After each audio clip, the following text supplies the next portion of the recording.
the Interstellar Mecha cook. Hello again, dear adventurers of the multiverse. Thanks for joining us once more on this epic journey. Remember, this story is pure science fiction from our wild imagination, so don't go trying to summon dragons in your backyard. The rights of this amazing novel belong entirely to its original author. We are only the narrators. Do you want more adventures? Show some love to our YouTube channel with a subscription and a like, and if you want exclusive content, our Patreon is waiting for you with open arms. Chapter 376. There is a word in the world called breach of contract.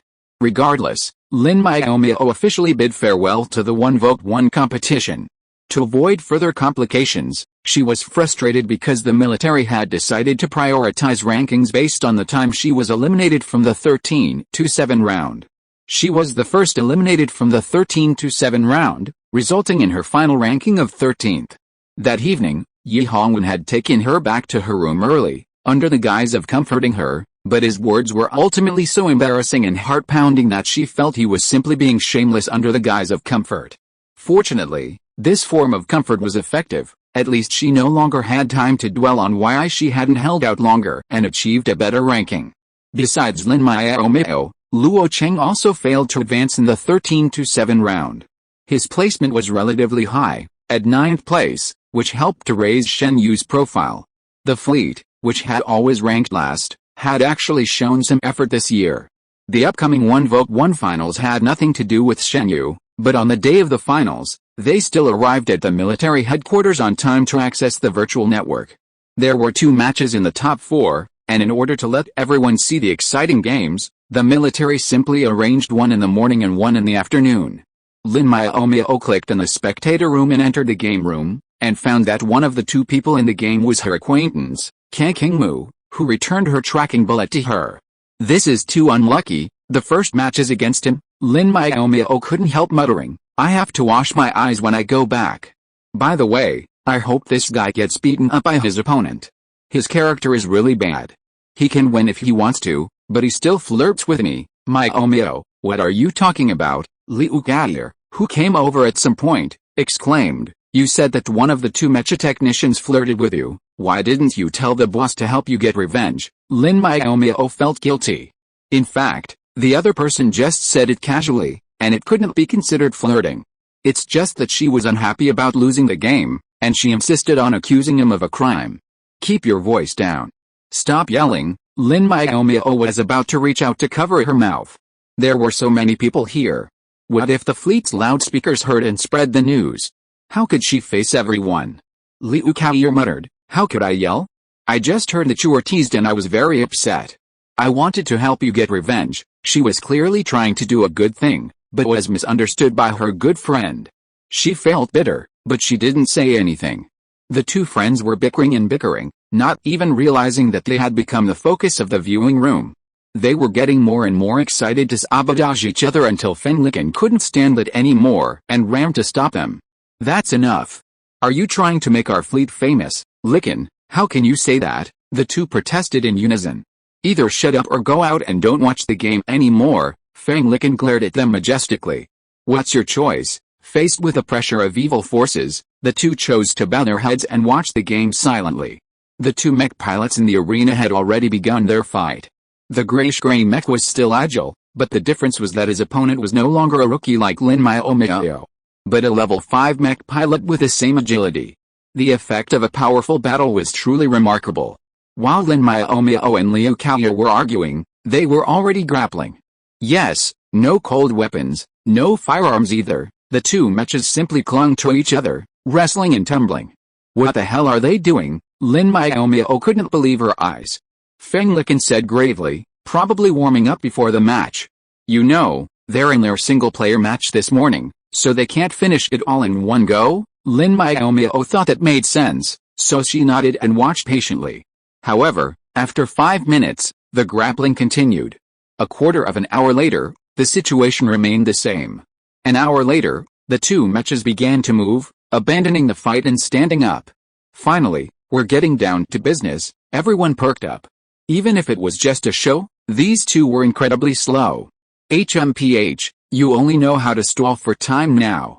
Why didn't you give me a bit of face when you got on the court? Lin Miaomiao was filled with resentment. completely forgetting that she was the one who launched the ultimate move first, and that she was still hanging on by his hand. The audience in the viewing room waited eagerly for the main event, but unfortunately, the two mechas didn't do what they hoped. The gray mecha ran at full speed along the wall of the arena, while the other black mecha chased hard from behind. Chasing, stopping, grappling a few times after catching up, then standing up and running again, and so on and so forth. This scene was so funny that it was hard to bear to watch. The small flames of the audience ignited and soon turned into a blazing flame. I was exhausted but still got up early in the morning to watch the game, and this is what I got to see. What the hell are these two mechas doing? Could it be that they couldn't bear to freeze each other's hands, so they deliberately made it look funny? Are you kidding? They are not from the same fleet, how could they show mercy? Is it some kind of tactics? Hey, men, you don't understand. Don't forget that a level 5 mecha driver has to come to participate in the competition almost every year, unless he is promoted to level 6 and is no longer eligible to register. Both of them have good skills. They may have participated in countless competitions and composed a beautiful love story in the competition. I have goosebumps all over the floor. I can't even pick them up. What should I do? Even if the audience was roaring, the two mecha drivers in the arena could not hear or see them. They were still competing at their own pace, leisurely and calmly. Lin Miaomiao felt that they might be true love. The gray mech must be a sinister, vicious and twisted little submissive, Lin Miaomiao speculated with great malice. Just when everyone thought that this game would last forever and were about to leave the viewing room, the gray mech finally stopped running. It quickly ejected its giant sword and stabbed it behind it. The black mech was originally diligently chasing its opponent, but unexpectedly the opponent suddenly stopped and slashed it with a sword. It immediately crashed into it, and the mech cabin was almost pierced. Oh my god. What are you doing, Kang? Didn't we agree that we would start a friendly match today, and whoever runs out of energy first will lose? The mech master of the black mech turned on the voice speaker and cursed. The onlookers suddenly realized that this was the case. No wonder they had agreed to play passively in such an unserious game. Bad review. Everyone was wondering whether they should quit watching the game and complain to the military, and the gray mech gave a response. Liu Wenji, why are you still so naive and stupid? Kang Kingmu laughed heartily. Do we have to abide by the agreement we made? Don't you know there is such a thing as breaking an agreement? You, Liu Wenji was so angry that he couldn't speak. He could only force out a few words through his teeth. You are shameless. If there is no agreement, then there is no need to say more. It is better to express his anger through fighting. The black mecha instantly erupted. Chapter 377 Counterattack. Liu Wenji was an outstanding 5th level mecha pilot of the Yuanfeng fleet. His abilities were unquestionable, though he was slightly inferior to Kang Kingmu. Whenever the two met, he always ended up losing. Of course, Kang Kingmu could win in a duel, but it was a narrow victory. Liu Wenji's growing strength intensified, which made Kang Kingmu feel threatened. He deliberately advised him before the match, it's so boring to keep playing like this every year. Everyone's bored. How about we try something new? Despite Liu Wenji's fondness for black mechas and his seemingly cool, reserved demeanor, he was actually quite soft-hearted. He agreed without hesitation. Okay, the outcome is pretty much the same anyway, so let's have some fun. Liu Wenji followed through, actually playing a game with Kang Kingmu, even without resorting to cold or hot weapons, which instantly took on a strange and unconventional tone. Kang Kingmu was surprised his old rival actually agreed to his suggestion, and he was instantly overjoyed. His suggestion wasn't for the audience, of course, but for himself. This was likely his last time competing in a ranking tournament, and he still wanted to win, but he wasn't so sure. He had to think of other options. The match couldn't continue like this forever. Even if his opponent agreed, the audience wouldn't. Kang Kingmu simply needed to find a moment when his opponent let their guard down and severely injure him, ensuring his championship. As for the two remaining opponents in the semifinals, he didn't take them seriously. They were only slightly inferior in strength and weren't ready for him to crush. Kang Kingmu had anticipated the audience's reaction from the start, but he hadn't anticipated the spur of his actions, which only heightened his opponent's resolve. He then launched a relentless barrage of attacks, using both cold and hot weapons, leaving him no chance to retaliate. Despite the drawn-out battle, the actual fight lasted only 5 minutes. Before Lin Miaomiao could even grasp the direction of the situation, the black mecha unleashed its might, dominating the gray mecha with such a savage blow that it made her blood boil. The result of the match was, naturally, that the gray mech was unable to fight back, and its mech cabin was blown up by the black mech. Liu Wenji successfully counterattacked, defeated his malicious opponent, and successfully embarked on the road to the championship. Lin Miaomiao emerged from the viewing room and saw Kang Qingmu and Liu Wenji standing opposite each other in the waiting area with unhappy expressions. Unable to resist her curiosity, she sneaked closer. Of course, since many people around her were doing the same thing, she didn't attract too many glances. Mr. Kang, is the championship so important to you? Liu Wenji said with a mocking expression. You actually resorted to such despicable means to win it? It's really eye-opening. Kang Qingmu felt guilty and didn't want to speak. He just said with a dull face, get out of the way. I need to go back and rest. I have a match in the afternoon. I don't have time to chat with you here. The third and fourth place winners were not ranked according to the time they appeared. Instead, they would have another match to ensure fairness among the top four. Therefore, he did have a match in the afternoon. Besides, being accused and scolded in public was a bit overwhelming even for Kang Qingmu, despite his preparedness. He skirted the people blocking his path and began to leave the waiting area. Hey, I just wanted to warn the people you're going to fight with, don't let them get fooled again, or they'll file a complaint. Liu Wenji pressed on.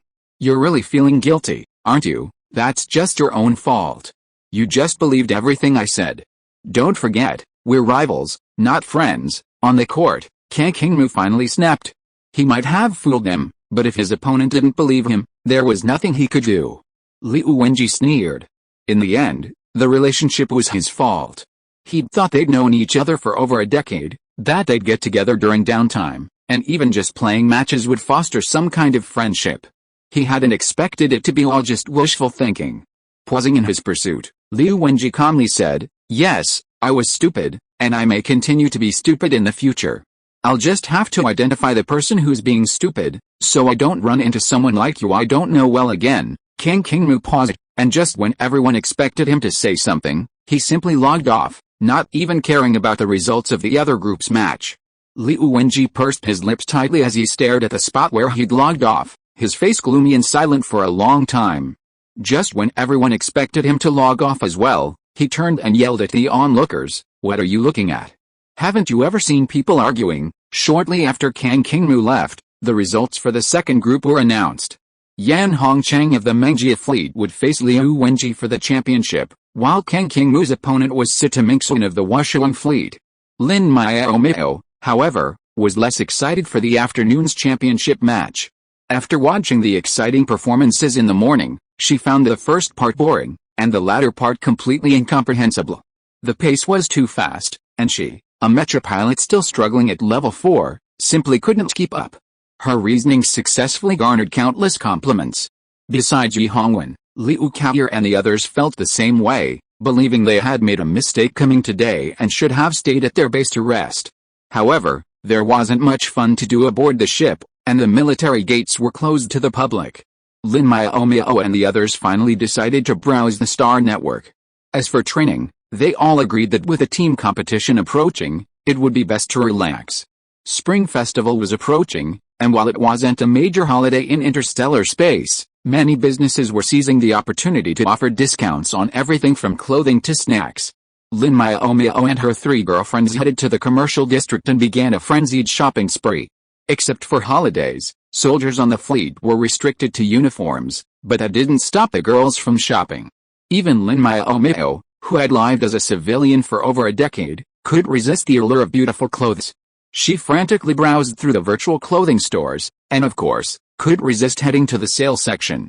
Yu Zixin, who was following them bored, finally couldn't help but sarcastically said, how come Mr. Tu Hao Lin always goes to the discounted area to look at clothes?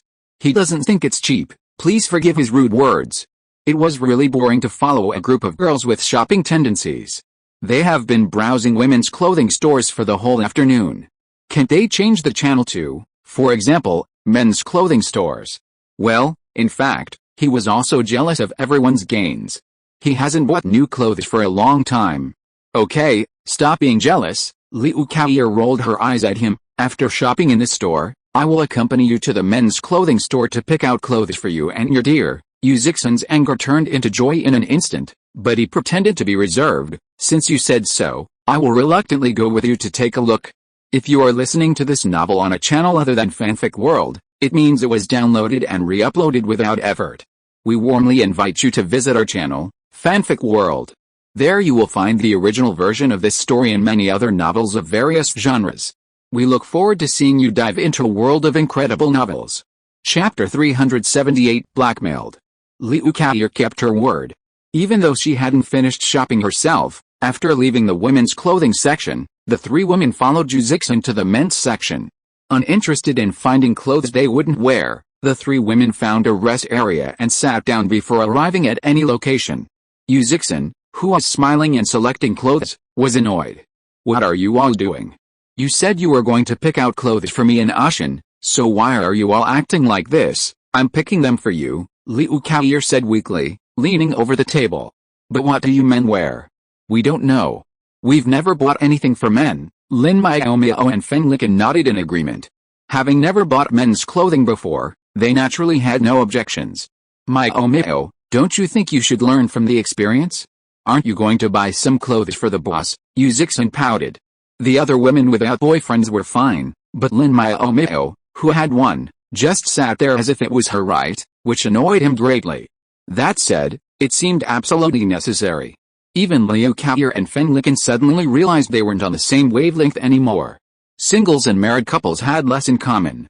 Then Miaomiao, go pick some things out. Buy a few outfits for the eldest brother so Zixin doesn't show off like she can't find a boyfriend, Liu Kai'er said sourly. Feng Likin snorted, always showing off your affection in front of us. You two should be best friends. Why don't we just go shopping separately? This seemed like a sign to push Lin Miaomiao out as well. So sour. Two jealous people, envious and resentful of those with boyfriends, Yu Zixin laughed heartily. Zixin, if you want to buy anything, why not go buy couples outfits? Lin Miaomiao said leisurely. I just saw a few couples shops. The clothes are pretty. Having weathered many storms, she wouldn't be swayed by the jealousy of her friends. They were clearly in the same group at first, but now that Stinky Licken had kicked her out, she wasn't going to let it go. Okay, Yu Zixin agreed. Take Kai'er and the others with you. Let's give them some experience since they don't have boyfriends, Lin Miaomiao was convinced. It turned out her verbal complaints were nothing. He was going to completely harass them with his actions, so she quickly approved the proposal. The two singles about to be abused naturally refused to agree, shaking their heads and running out. They weren't masochists, but Lin Miaomiao wouldn't let them go. Together with Yu Zixin, they each dragged them away. No, I'm not going, Liu Kai'er screamed, tugging at the door of the men's clothing store, refusing to give in, attracting countless onlookers. Lin Miaomiao, with a paralyzed face, tried to persuade her earnestly, Kai'er, wake up. He doesn't love you anymore. Why should you spend money on him? He doesn't want you anyway. The salesperson rubbed his hands and chimed in, beauty, just let go. The door on StarNet will be torn apart too. Liu Kai'er burst into tears. Are they still friends? They actually smeared her image like this. She obviously didn't even have a boyfriend. And what was that salesperson doing? She didn't have the strength to tear the door apart. However, the impossible happened. While the two were pulling, the beautiful glass door of the clothing store was torn down. Liu Kai'er, what if the door is really broken? Feng Licken covered her face with her hands, dragging the self-destructive Ren Yao Zixin away. It was so embarrassing to have such a group of bad friends. She didn't know what to say. Even Liu Kai'er didn't want to resist, but it was too late. This time, it was the salesperson who was holding her back. You broke the door, you have to pay for it. Liu Kai'er was frustrated. It's not just me who broke it. You should ask Miaomiao to pay for it. The salesperson looked at Lin Miaomiao, whose face was frosty. He felt that this person was not easy to deal with. He decisively decided to pick on the weak person. But it was you who pulled it. I asked you to let go. Liu Kai'er's face immediately drooped. She had already overspent today and had no money to pay. She could only look at Lin Miaomiao pitifully for help. Then will you come with me? Lin Miaomiao asked seriously, but inwardly she was about to burst out laughing. Come on, I will follow you. If you tell me to go east, I won't dare go west. If you tell me to go to a couple's clothing store, I will definitely not go to a men's clothing store, Liu Kaoyer swore with 3 fingers raised. Lin Miaomiao was satisfied. Okay, I'll pay the fine for you. Don't think I'll ignore you after I pay you. I recorded what you just said. What did you say? Liu Kaoyer's face instantly turned pale. Yu Zixin, who was standing not far away watching the show, couldn't help but sigh. How insidious. Miaomiao has become a dark person since she followed a boss. Fang Licken agreed with her. It was all the boss's fault. Miaomiao was so innocent before. How could she be like this now? The door on Star Online was damaged. Installing a new one wasn't expensive, around 200 credits. Since they damaged someone's door for no reason, they definitely demand double the compensation. The salesperson contacted the store manager, and the answer was, 50 times, 50 times, Liu Kaoyer exclaimed. Your store manager is ripping me off. He doesn't need to pay so much. The salesperson was also helpless. She didn't want this, either. It was just that their store manager was greedy. He'd been trying to offer 100 times, but it took her much persuasion to get him to only offer 50, his fat face a pained expression. Alright, it's your fault for damaging the door and giving them the opportunity to extort. Lin Miaomiao frowned and briskly transferred 10,000 credits to the cashier. But after the tour, she didn't rush to leave. Instead, she said to the salesperson meaningfully, tell your store manager, being too greedy is not good. You know, harmony brings wealth. After Lin Miaomiao finished speaking, she told Liu Kaoyer to leave, but the latter was still a little reluctant. That was 10,000 credit points, enough to buy many feasts. Did you really just give it to them like this? Liu Kaoyer looked back every few steps, wishing she could go back and snatch the credit points back. I gave it to them, of course I can't take it back. Lin Miaomiao looked at her sideways. I don't need you to pay back these 10,000 credit points. Just remember not to bully me in the future. Liu Kaoyer felt so wronged. How could she dare to bully Miaomiao? She was obviously the one being bullied, but she was angry but couldn't say anything. Unhappily, the two found the other 2 disloyal fellows. Liu Kaoyer approached, grabbing Feng Licken and accusing her, you're so mean. You left us there to be blackmailed. 10,000 credits. That's enough to buy a lot of clothes and have a couple of fancy meals. Wow, 10,000. That boss is so ruthless, Yu Zixin blurted out. Most people would pay double, or 10 times at most, but how could they pay so much? I'm going to settle with them. Yu Zixin rolled up his sleeves and turned to run back, but was stopped by Lin Miaomiao. No way, Yu Zixin exclaimed. Miaomiao, are you going to put up with this? Lin Miaomiao replied calmly. Blackmailing me for 10,000 credits? It's better for a shady place like this to close down soon. I just recorded a video and will post it on the Star Forum tomorrow, then file a complaint with the Star Network Consumer Rights Protection Center. Sorry, today's 3rd update is a little late. Something went wrong at home, so I haven't had time to update. I'm afraid I won't be updating on time for a while. Please understand. Chapter 379 Buying Couple Outfits to Torture Single People. The couple stores Lin Miaomiao had spotted were located at the intersection of men's and women's clothing. Mixed clothing is rare on Star Online, as many consider it unprofessional. Even couples and parent-child outfits have separate stores.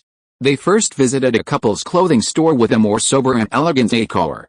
Neither Yu Hongwen nor Zhu Chen were suited to lively clothing, and even those youthful couples' stores wouldn't have been very appealing. The store's couples' outfits varied in style, from casual to formal. Lin Miaomiao immediately fell in love with a slim-fitting black suit with a white shirt. She thought Yu Hongwen would look great in this color and style. The black suit was paired with a matching dress, a long-sleeve dress and a small blazer. The blazer was also slim-fitting and, like the men's suit, plain. The hem of the dress was embroidered with a cluster of small flowers and silver thread. Lin Miaomiao liked something and decided to try it on. The clothes on Star Online can be tried on. Touching a piece of clothing will bring up 2 options, view materials and try on. Clicking try on will instantly put the clothes on. This method of trying on clothes is very convenient, and it's also easy to try on clothes repeatedly.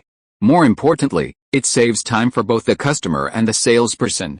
After trying on clothes, there's no need to change back into your original outfit. After a few minutes, the clothes will automatically transform back into the clothes you were wearing. To change your online avatar's outfit, you can't buy them at a regular clothing store. Instead, you have to go to the system's virtual clothing mall. After trying on and satisfying the look, You pay and the clothes become permanent. It's a bit like buying fashion items in a virtual online game. During Lin Miaomiao's time as an online game addict, she bought quite a few beautiful items. After putting the clothes on, Lin Miaomiao asked Liu Caoyer and Feng Liken for their opinions, only to receive a barrage of negative responses. You're young and innocent looking. Buying clothes like this would look a bit ridiculous. People would think you're a child wearing adult clothes, Feng Liken said coldly. Liu Caoyer said, it's clearly high-end, classy clothing, but on you it looks like cheap street vendor stuff. It's so ugly. The salesperson's face turned green at their comments, and she hurriedly defended herself. This lady has a cool and elegant temperament, and she looks great in it. It doesn't look old-fashioned at all. The two people who were put down looked at the salesperson with dissatisfaction. I didn't say your clothes were bad. Why are you so anxious? You don't need to watch over them here. Go and serve other customers. The conscientious salesperson was sent away, but Lin Miaomiao didn't bother to ask her two friends for their opinions. Jealous women are the most terrible, so it was better not to ask. However, she still didn't buy the dress. Instead, she found another casual style in black with no patterns on it, which looked very elegant. Why are you so obsessed with black? Yu Zixin approached, holding two white suits embroidered with flashy golden flowers. He boasted, look at how good my taste is. Lin Miaomiao rolled her eyes. Look at the clothes you chose. I wonder if Zhu Chen would dare wear them. They're so flashy, even if he doesn't like them, he'll wear them. Otherwise, he'll have to sleep on the floor.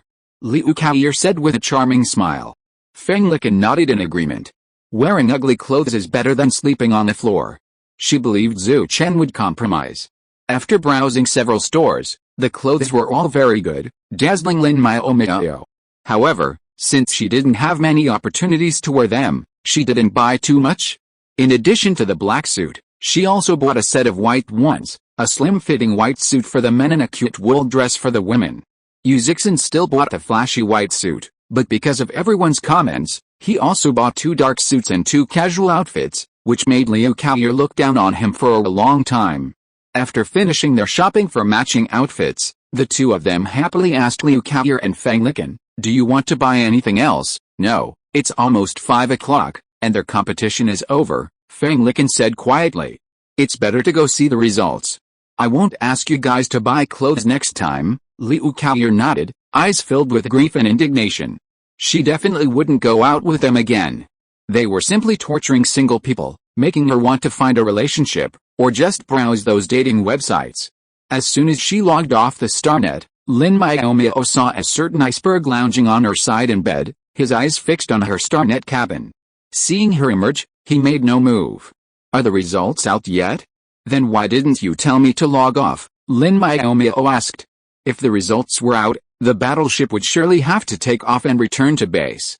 Yi Hongwen replied calmly, the results were out at 4 o'clock, and we're already back at base. As long as the spacecraft didn't leave Shaoyin Star, the Starnet signal was stable, and there was no need to worry about any adverse effects on the person's health. I'm just going upstairs to go shopping. You can just call me off when we get there, Lin Miaomiao said angrily. It was so boring to wait here. It's okay. Just treat it as a lunch break. Yi Hongwen thought it was no big deal. The final results were out and he was free. Since someone was willing to wait, Lin Miaomiao had nothing to say, so she urged him to get up and go downstairs. The clothes she bought should be delivered soon. When she returned to the dormitory, 2 express parcels were already placed on the shelf at the door of her dormitory. They should have been signed for by the intelligent robot. Yi Hongwen picked them up and found that they were light and had no weight. He was surprised. Why are they not snacks? Lin Miaomiao frowned. Could it be that she couldn't buy anything else besides snacks? She didn't say a word and opened the door and went in. Seeing this, Yi Hongwen didn't ask any more questions. He opened one of the clothes after entering the room, and then found a white couple's outfit. The style looked quite pleasing to the eye. He took off his coat and put it on. After buttoning it up, he stood in front of the floor-length mirror to look at it. He was quite satisfied. This dress is a good buy. Miaomiao, you should try yours on too. At that time, Lin Miaomiao was so shocked by him that she was speechless. She didn't seem to have told him that this dress was bought for him, but she tried it on as a matter of course. This dress, I don't think I bought it for you. Lin Miaomiao couldn't help but protest. Yi Hongwen was very calm. You didn't say it, but I can see it. This is a couple's outfit. Who else can you give it to except me? Well, Lin Miaomiao was speechless. It is true that couple's outfits cannot be given to anyone except her boyfriend, and she has no plans to give them to others. As for her clothes, I'd better not try them. I wear military uniforms in the fleet every day, and I don't have many opportunities to wear them. I like it very much. You can wear it to show me in the evening, Yi Hongwen suggested seriously, and then set his eyes on another package. This too, Lin Miaomiao said unhappily. Can't you open it and take a look yourself? It's time. I'm going to eat. After speaking, he turned around and was about to leave. Yi Hongwen hurriedly threw the package and followed him. They ate first, and then opened the package together in the evening. Chapter 380. Someone is thinking about love. When Lin Miaomiao and her friend arrived at the cafeteria for lunch, they happened to run into Liu Kaoyu and the others. Seeing them approaching side by side with their plates, the single guy immediately covered his face in protest. Why do you all have to come over here? Can't you just let Licken and I eat in peace? No. Yu Zixin grinned and fed Zhu Chen a piece of braised pork. Ah Chen, ignore those jealous people. We'll eat by ourselves, okay? Zhu Chen smiled gently and returned the favor, feeding him. Ah Zin, eat more. Today's meat is neither too fat nor too lean. It's delicious. The single guy surnamed Liu took 10,000 points of damage and could barely eat.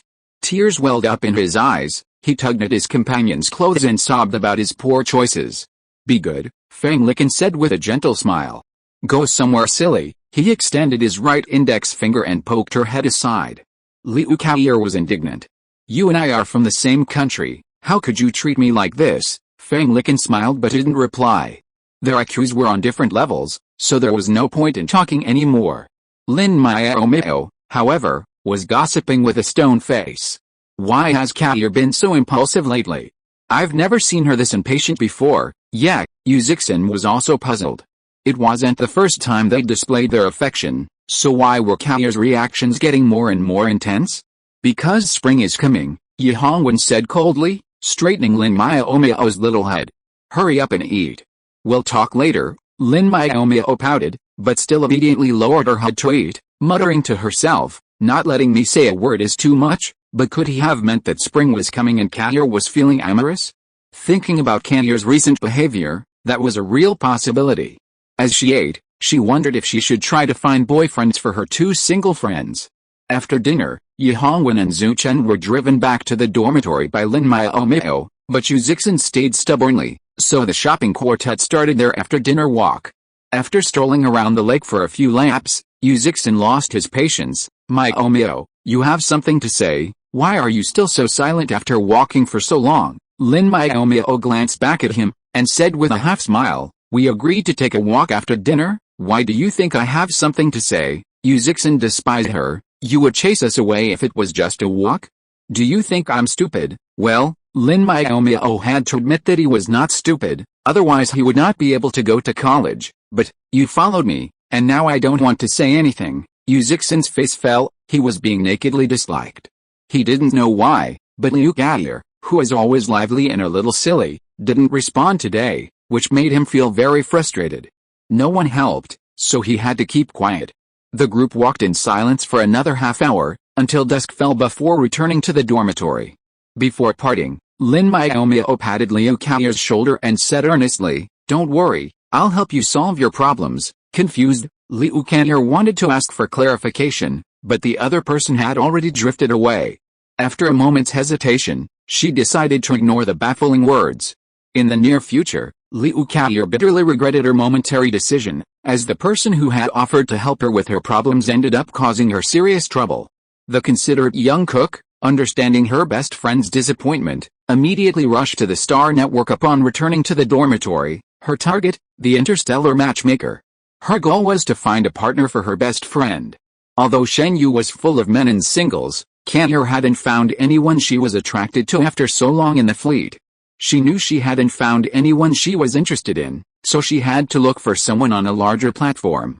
Registering women's profiles at the Interstellar Matchmaker Club is free. After Lin Miaomiao finished registering Liu Kaoyu, she thought better of it and decided to add Feng Licken's profile as well. Since she was going to do it, she couldn't favor one over the other. lest she have any complaints about her later. Feng Licken, I don't want to be involved in this kind of thing. I really don't mind. Please let me go. After completing the registration, Lin Miaomiao sifted through the profiles of outstanding men in the matchmaker club, finding several men with good looks, personalities, and abilities, and submitted profiles for both of her friends. After submitting their profiles, a certain cook, feeling she had done a good deed, decided to leave the club. The matchmaker who greeted her, King, smiled and said, "Please wait a moment, sir. Do you want your profile pinned to the top of the list?" Pinned. Lin Miaomiao blinked. "Do you mean to put it on the front page of the profile book?" "Yes," King nodded. "That will help attract more attention and help them find a partner more efficiently." "What are the requirements for pinning it to the top? Will it be troublesome? Do I need to refresh it manually every day?" Lin Miaomiao asked. King said with a smile, "It's not a big deal. Just pay 100 credit points a day, and King will take care of everything for you. If there are any customers who are interested in meeting these two ladies, I will first help evaluate their character, talent, and appearance. Only when they meet your requirements will I notify the two ladies." Lin Miaomiao touched her chin and thought for a while. This seemed like a good idea. It would prevent a lot of bees and butterflies from flocking around. So she waved her hand and said generously, "Then let my friend keep his profile on the top for a month. If good things happen, I'll give you a big red envelope." The good things here naturally meant getting married. Nowadays, people often date for 10 or 8 years before getting married. King didn't expect a red envelope, but the fact that the customer kept her profile on the top for a month made her overjoyed. Her salary for this month could double. Lin Miaomiao paid the fee for the profile right away. It only cost 12,000 credit points a month for 2 profiles, and there were additional services. She thought it was a good deal. After leaving the matchmaker's shop, Lin Miaomiao originally wanted to log off directly, but suddenly she remembered something. It seemed weird to wear couple outfits in the room. She might as well buy a few nightgowns. She had used her nightgowns for many years. In fact, she had a lot of nightgowns, each of which she had only worn a few times. She still had a few new ones. As for why she wanted to buy new ones, she could only say that those clothes were too cute. She had grown up and needed to buy some different styles to wear. When she arrived at the pajama street, Lin Miaomiao glanced around and made sure that there were no familiar people behind her, so she quickly slipped in. After a casual stroll, she bought 2 sets of nightgowns that she liked and called it a day. Both sets were her favorite fluffy nightgowns. The outer layer was long-sleeved with 2 straps, and the inner layer was a suspender. They looked very beautiful and felt very comfortable. It was just a little inconvenient to wear them into the kitchen, but it was not a big problem. After buying her pajamas and checking out, she turned around and ran into an acquaintance. The man was also surprised to see her, and they both said in unison, "Why are you here? You speak first," they said in unison again.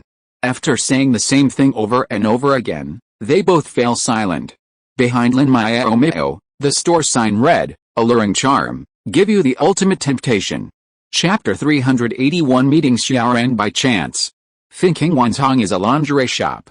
Normally, Lin Miaomiao and Xiaoran wouldn't run into each other in such a place, but they did, and even the thickest-skinned ones felt a sense of embarrassment. After 2 seconds of silence, Lin Miaomiao decided to ignore him and leave, but Xiaoran stopped her, saying, "Long time no see. Let's go to the milk tea shop after I pay the bill." "What's so good about the milk tea at Xinguang?" Lin Miaomiao refused. Going there with her for milk tea wouldn't be good. Unfortunately, Xiaoran insisted, "You used to like it, don't you?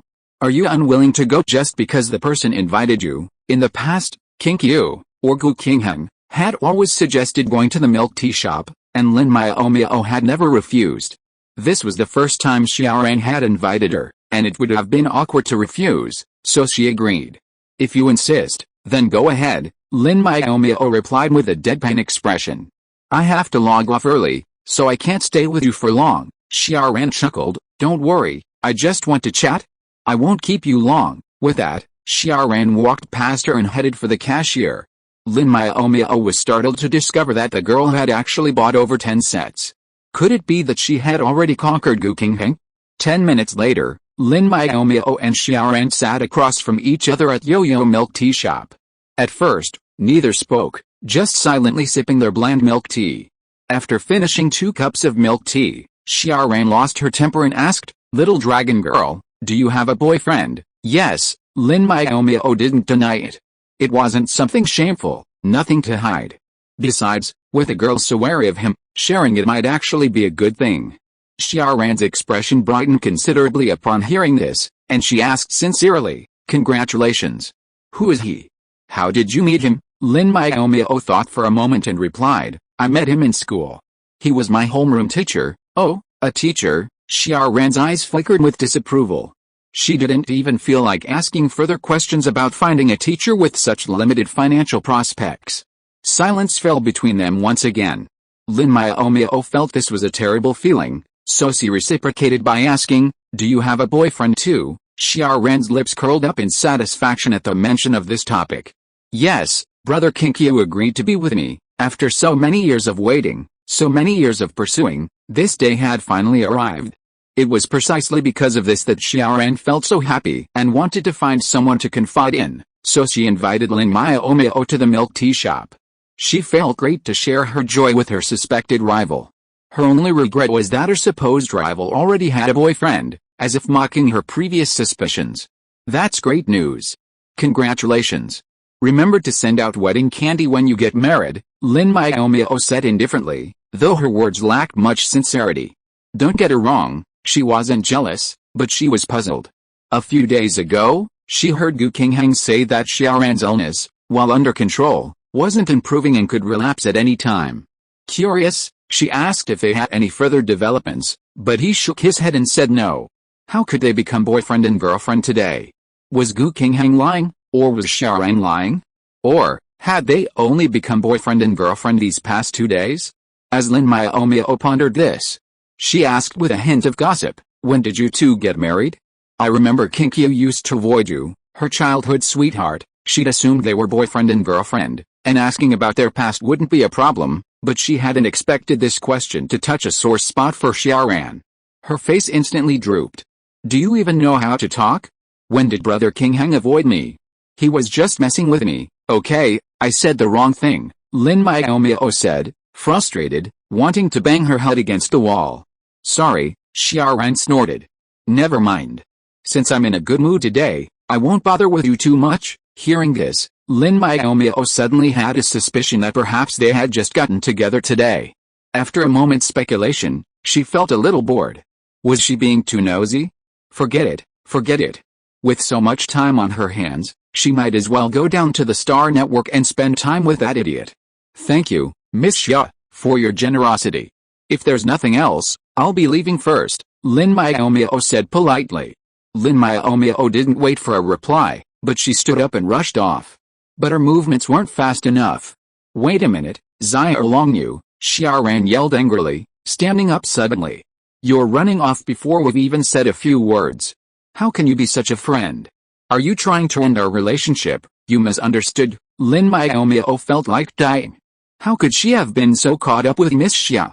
Did she forget to check the almanac before going out today? She'd always been eager for her to get as far away as possible, so why was she so eager to cling to her now? Lin Miaomiao's confusion was soon answered, as Miss Xia continued to rave about how handsome and gentle her boyfriend was, and how he was the captain of a fleet. She was a show-off, confirmed. Dozing off while listening to someone brag about her boyfriend, Lin Miaomiao felt like she was living a year. Why hadn't the patient across from her logged off? Please, please. Perhaps it was a divine intervention, but Xiaoran suddenly received a message from the outside world that she was about to log off, leaving her with only a reluctant wave and a goodbye. "Goodbye," Lin Miaomiao waved eagerly, then bolted out of the milk tea shop like a chase dog, logging off as soon as she was outside. Xiaoran, still slowly waving and saying in vain, had taken 10,000 points of damage, yet was leaving so quickly? Was she being abandoned? Regardless of Xiaoran's feelings, Lin Miaomiao felt she had finally been revived, and logged off the Star Network, exhausted. Yi Hongwen, who was leaning against the headboard reading something, looked up and said, "Are you willing to come off?" Lin Miaomiao pouted. What was the meaning of this resentment? It made it seem as if she didn't want to come off. It was all Miss Xia's fault. Thinking of someone saying yesterday that she had been ignoring him a lot recently, Lin Miaomiao walked over to sit next to him, I was pestered by someone just now, and it was difficult to get down. Who pestered you? Ye Hongwen instantly became murderous. I'll beat him up for you. Anyone who dared to pester his girlfriend really wanted to get out of this mess. When he found out who it was, he would definitely take action against her. Lin Miaomiao's face was full of black lines. Don't even think about it. She's Gu Qingheng's girlfriend, and she's seriously ill. How could you bear to do that to her? Ye Hongwen reacted quickly. Girlfriend? Are you talking about Xiaoran? He didn't seem surprised at all. You know about this too. Lin Miaomiao looked up in surprise. Would an iceberg also pay attention to gossip? He actually knew it before her. Ye Hongwen's face became a little strange. He really didn't know how to say this. If he said it, his girlfriend would probably be full of sympathy. Chapter 382, Team Competition. In the past, team competitions involved selecting a relatively safe planet, releasing some exotic beasts, and then placing all participating teams inside after ensuring adequate protection. The format was somewhat similar to the graduation competition Lin Miaomiao had participated in on Yalan planet. However, even the best protection measures couldn't withstand the scheming of terrorists, leading to a fatality during last year's team competition. Following public outcry, the military was forced to relocate the ranking competition to the StarNet. However, unlike the individual competitions, the shift to the StarNet had little impact on the individual competitions, but it did have a significant impact on the team competitions. Participants couldn't go days without food or water, competing virtually online. Therefore, this time, the team competitions were conducted in a one-on-one draw. Unlike the individual competitions, the team competitions took place in a simulated environment, with each battle taking place in a unique setting, ranging from the vastness of space to desolate ruins, mountain streams, glaciers, snow-capped mountains, volcanoes, and swamps. The first team match was a must-win for all fleets. While waiting in the waiting area for the system to assign opponents, Liu Yifei kept praying, don't run into a strong opponent. Just fight the Fengjia or something like that. Everyone frowned. Brother, you can pray, but don't say it out loud. Don't you see that the Fengjia people's eyes are almost murderous? The results were announced. Shen Yu's first opponent was Aoshi from the White Tiger Legion, and their competition venue was an underground maze.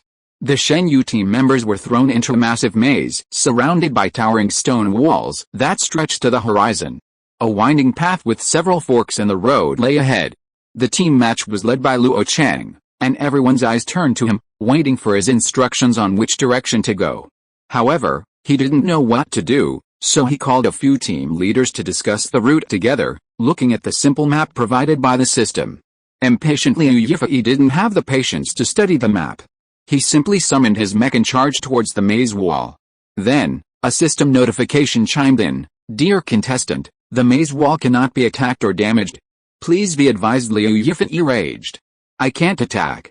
That's a waste of my energy cards. Luo Chang glared at him fiercely. Get off the mech now. Each person only has 2 level 5 energy cards.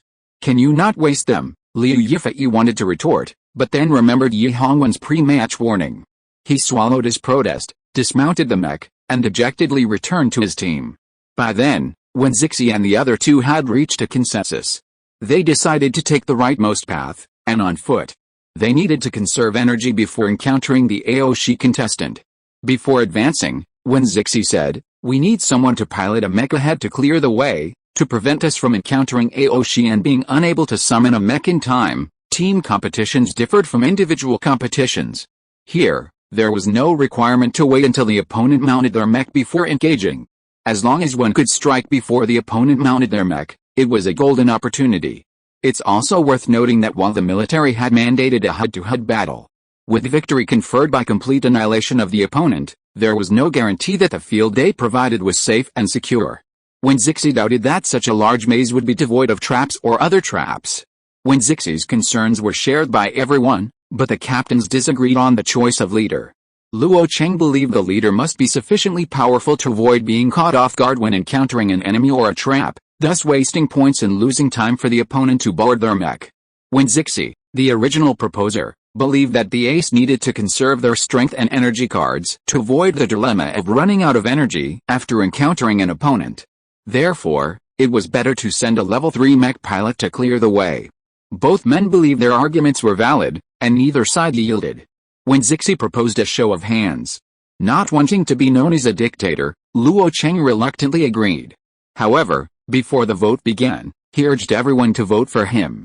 When the vote began, Lin Miaomiao was the first to raise her hand and vote for Wen Zixi. "Little cook, you?" Luo Cheng felt wounded, and his entire body was aching. Further heartbreak was yet to come. Everyone agreed that those with great abilities should conserve their energy and exert their full power later, and they all voted in favor of Wen Zixi. Luo Cheng's proposal was overruled, and he could only watch with regret as Level 3 Mecha Master Qiaozu took over the responsibility of clearing the way, boarding her red mecha and happily advancing. As expected, the maze unfolded. There were indeed traps. As the red mech reached the first fork on the right, a wave of blades descended from the sky, swooping down upon it. Fortunately, its armor was thick, and it took no damage at all. After the sharp blades, Qiaozu didn't rush to call everyone over. Instead, she stood there for a while, jumping around to make sure the rain of knives from the sky had stopped before she turned on the loudspeaker and said, "You can come over." Over the next few moments, the red mech was attacked by traps, spikes, hurricanes, and rolling rocks. Fortunately, none of these were as lethal as the mech itself, and Qiaozu continued to pilot the mech with vigor. The only downside was that she had already used up a level 5 energy card. After dodging the maze's traps once again, the finish line finally came into view. Luo Cheng was delighted to see the red dot on the map indicating their current location. However, this also meant that the opponent was likely ahead, if they reached the finish line before him. "Qiaozu, be careful in the mech. Those who aren't in the mech, be alert and be ready to summon the mech at any time," Luo Cheng shouted. As soon as he finished speaking, Lin Miaomiao summoned Aoksu. Luo Cheng was furious. Anyone who disobeyed orders like that deserved a beating, but it was the boss's wife who disobeyed orders. If he went out and threatened to have her court-martialed, he'd probably be the one to get the beating. Luo Cheng instantly deflated, letting Aoksu wander around the team while he sternly called attention to his words. Perhaps he had a knack for being a bad-mouthed person, but just as everyone was heading towards the fork in the road leading to the finish line, 2 level 5 mechas suddenly appeared from the side. Everyone had no time to summon them, but Aoksu quickly rushed over, and Qiao Na, not far away, also arrived to reinforce, giving everyone a moment to breathe. While the maze was spacious, 200 people operating mechas together were a bit cramped, making even a fight difficult. Seeing their sneak attack had failed, Aoshi's level 5 mech pilots quickly retreated without lingering. After they retreated, Lin Miaomiao started to complain about Luo Cheng. "Captain Luo, are you stupid? There are so many forks in the road, which are perfect places for ambushes. You shouted out our situation so loudly, because you think you are not dying fast enough." Luo Cheng's face darkened. He, such a veteran, was so careless and was scolded by a little girl. It was really embarrassing. He would probably be taught a lesson by the boss after the game. Just thinking about it made his future look bleak. Chapter 383 Team Competition. As the saying goes, even horses stumble, and even humans make mistakes. Luo Cheng, chosen by Yi Hongwen as commander, was clearly no mediocre talent. He made such a rudimentary mistake simply because he was overly excited about his first solo command. Previously, with Yi Hongwen by his side, he'd simply followed orders. Now, with the opportunity to lead the battle alone, even if it was just a virtual match, his excitement was indescribable. Of course, Lin Miaomiao wasn't the only one to notice Luo Cheng's mistake. Wen Zixi, Fan Lei, and some of the more perceptive team members had also noticed it. However, they couldn't raise their voices or directly deploy their mechas for defense.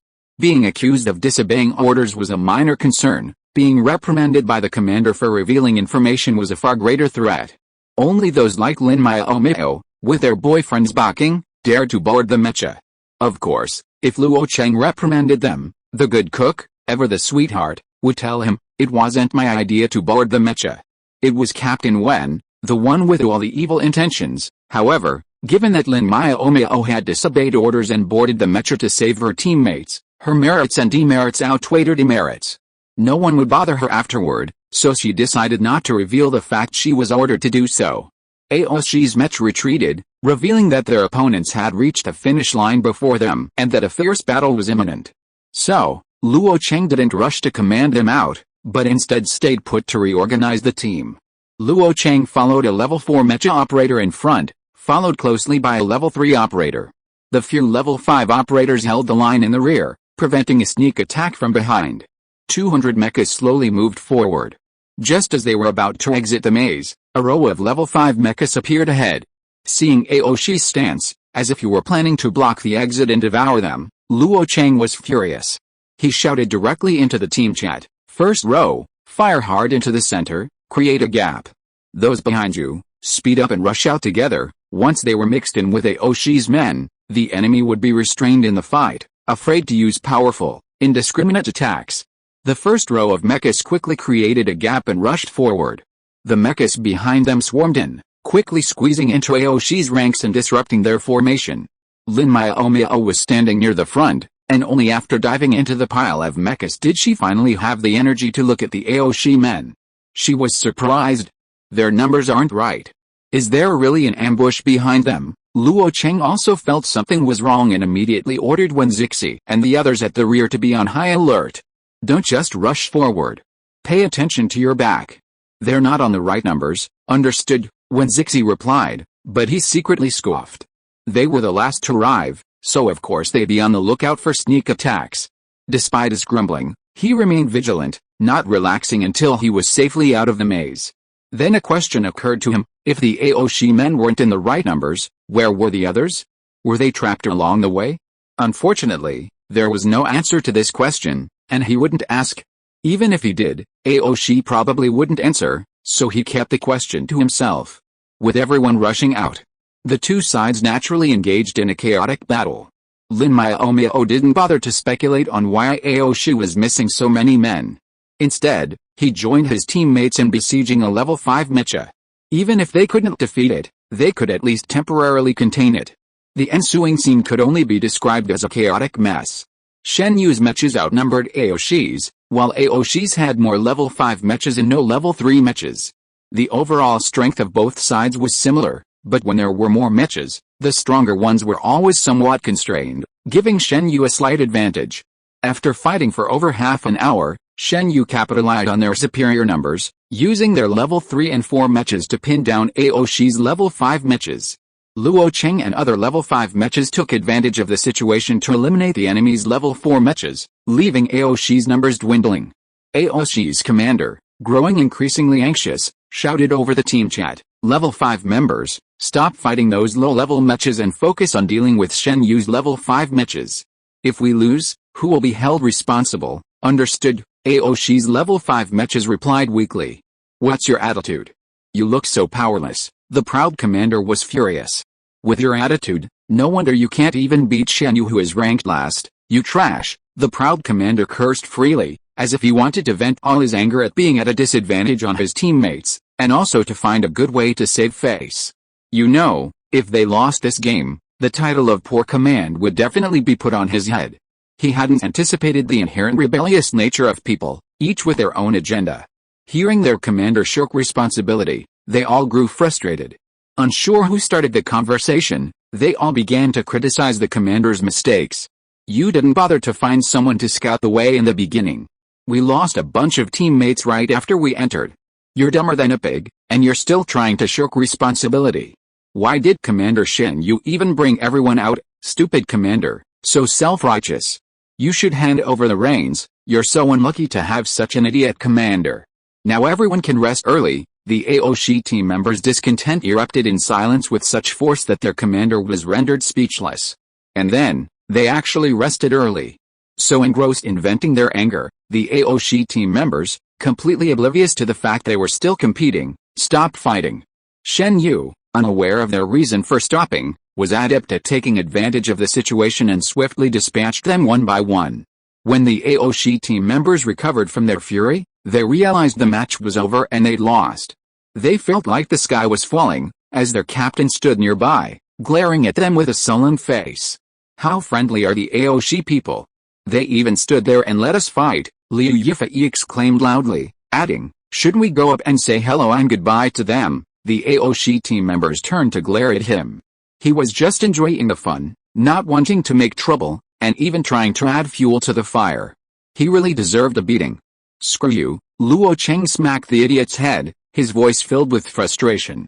"Don't forget, Even if we lose the team competition this year, we can't go home early.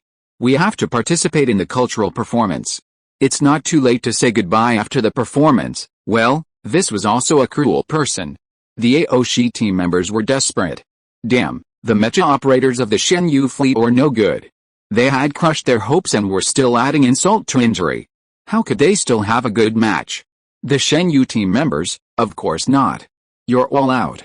You have no chance of participating in the next round. In the first team competition, Shenyu won, which indicated that they had stepped out of the shadow of last place and were heading towards higher places. They believed that no matter how high Shenyu could climb in this year's qualifying competition, as long as they made progress, sooner or later they would reach the top. Chapter 384: A cooling and refreshing meal. After winning the first match of the team competition, everyone at Shenyu was overjoyed, expressing their desire to celebrate with a feast. Lin Miaomiao, being targeted, felt a little frustrated. The team competition has just begun. Even if we win, there's no need to celebrate. It's a little too early. You're wrong, Liu Yifei beamed with excitement, explaining, this match means Shenyu has escaped last place. We'll soar in the future, so of course it's worth celebrating. The others nodded in agreement. A bright future was beckoning them, and at this moment, they couldn't do without delicious food. A meal was imperative. Okay, you're right, Lin Miaomiao compromised. We won't be here for lunch, so let's celebrate with a feast tonight. Otherwise, the teammates back at the base won't agree. That way, she'd have Lolita to help her out, saving a lot of trouble. After all, Lolita was a bit more capable than Shen Yi. Unfortunately, her proposal was met with unanimous protest from everyone. No, we're already so excited that we can't wait to celebrate tonight. Little cook, please be kind and make a feast for lunch, Lin Miaomiao gritted her teeth. Okay, everyone's already so excited, right? Too excited to control themselves, right? Then she'll make a hearty meal to cool down the heat, lest the excitement get too much and affect the afternoon's game. So, she reluctantly agreed to the feast and, under everyone's expectant gaze, went to the kitchen and cooked 10 dishes: bitter melon scrambled eggs, stir-fried loofah with beef, stir-fried beef with celery, minced meat and eggplant, candied sweet potato, stir-fried asparagus with lily bulbs, sweet and sour pineapple tofu, sweet and sour lotus root, smashed cucumber with garlic, and cold tomato salad. Finally, there was goji berry, lotus seed, and white fungus soup. There wasn't any rich fish or meat, but the heat-clearing and detoxifying effects were powerful, and Lin Miaomiao felt she had done a good job. At lunchtime, everyone excitedly arrived at the cafeteria, only to find the long tables already laden with food and drinks. 23 in total, each seating 10 people, no worries of being understaffed. Everyone formed their own groups, quickly filling up the tables. Then, eyes gleaming, they prepared to dig in. Their chopsticks reached out only to freeze. What the hell were all these dishes? Where were the promised steamed pork with rice flour, braised pork in red sauce, boiled fish, roast duck, and 3-cup chicken? Well, these were just what they thought were the celebratory menus, because the young cook always made feasts without these sumptuous dishes. Little cook, Liu Yifei looked at the person who was eating calmly opposite him with resentment. Is this the feast you promised? Where is the required meat? Lin Miaomiao, without even raising her head, calmly picked out a piece of beef from the loofah and shook it at him. Isn't this meat? Can't you see it with your eyes? Such a small piece of meat. Liu Yifei's voice rose unconsciously. What I want is braised pork and pork belly. Shut up. Yi Hongwen glanced at him coldly. It's good to have something to eat. Don't ask for so much, otherwise the fleet won't be able to support you. Liu Yifei felt aggrieved. The boss was really a typical example of forgetting friends for the sake of a beautiful woman. He was reluctant to give his brother 2 pieces of meat for the sake of his wife. Ahem. When Zixi cleared his throat and spoke up for him. Actually, Yifei isn't asking for much. Everyone's happy to win the competition, so it's normal to want a celebratory meat. Finally, someone spoke up, and Liu Yifei nodded in agreement. It was a normal request. It was the cook who was being stingy, so who could blame him? It was perfectly normal, Yi Hongwen thought, but he still firmly sided with his girlfriend. He couldn't afford to side with the wrong person. He had to firmly believe that his wife was always right. I think the dishes are good. If anyone finds it unpalatable, I won't force them, Yi Hongwen said, quickly coming up with a compromise. They can line up at my place to get a free bottle of premium nutrient solution for lunch. The meaty vegetarian dish versus the premium nutrient solution proved a clear winner. Liu Yifei and the others began to eat in silence, no one daring to voice their opinions. Lin Miaomiao, watching from the sidelines, nodded in satisfaction. Her boyfriend was truly impressive and powerful, not disappointing her at all. So, she kindly stepped forward to explain, "These vegetarian dishes are good for you. You were all talking about how excited you were earlier, and I was afraid it would affect the afternoon competition, so I wanted to help you cool down or something." Tears streamed down everyone's cheeks. Such an answer would have been worse than no explanation, as it would have made them look foolish. It was all their fault for not having read enough and using the wrong word. Well, actually, being a vegetarian isn't bad either. At least I don't have to worry about gaining weight, Liu Kaoyu consoled herself, picking up a piece of celery with her chopsticks and chewing it. Finding it tasty, she continued to take a few more. Seeing this, Fang Licken immediately extended her chopsticks.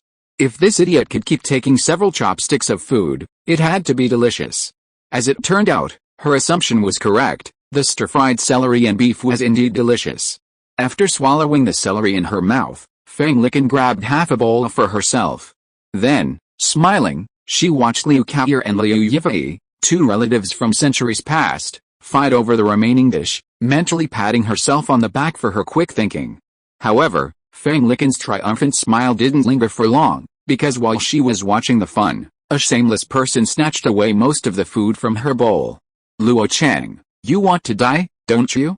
How dare you snatch food from my bowl?" Fang Licken roared furiously, her voice so loud it startled the entire restaurant. "It's just celery, you took so much and shared it out, right? Is there any need to be so loud? Mind your appearance." Luo Chang scratched his ears, indicating that his hearing was normal and he could hear even a quieter voice. You snatched it from my bowl, even from my bowl. How shameless are you?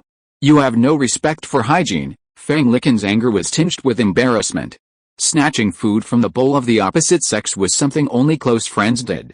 Luo Chang, however, acted as if he didn't understand and said nonchalantly, "It's okay, we're all teammates, I don't mind you being dirty." This really pissed Fang Licken off.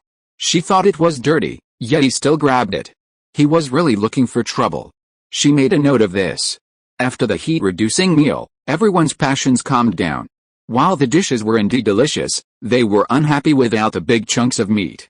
After lunch, Yi Hongwen received several accusatory text messages. The content was similar, accusing him of being inhumane and neglecting his brother since he got a wife. Yi Hongwen didn't care and sent a group reply to them, "It's only natural to pamper your wife. You guys without wives don't understand. You'll understand when you find a wife." The singles, who were shown such affection, were desperate. They wondered if they could still be good brothers. If you are listening to this novel on a channel other than Fanfic World, it means it was downloaded and re-uploaded without effort. We warmly invite you to visit our channel, Fanfic World. There you will find the original version of this story and many other novels of various genres. We look forward to seeing you dive into a world of incredible novels. Chapter 385 Team Competition. The second team match wasn't open to all fleets.